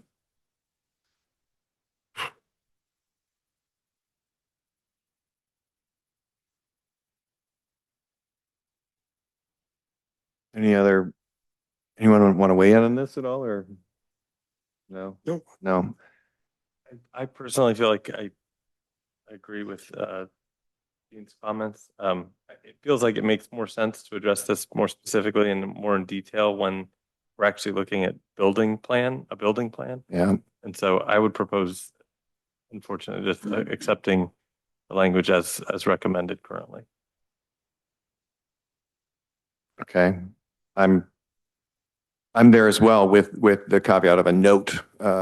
This is a big highlight. And I sympathize with Ken's comment a minute ago, finding out a week ahead of time or something. So again, engagement with the neighbors is really important, of course. I think we all know that, but just to drive it home. Yeah, I'll second. If your first was your first acceptance of the language with a with a note to really emphasize this in the building. Well, it just would be directed to make sure that when they come in on 4 and or 5, that we're looking at and making sure that there is access to that area for maintenance of drainage improvements.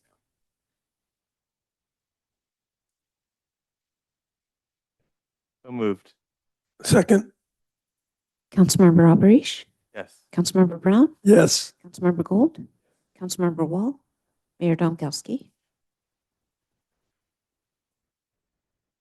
Okay.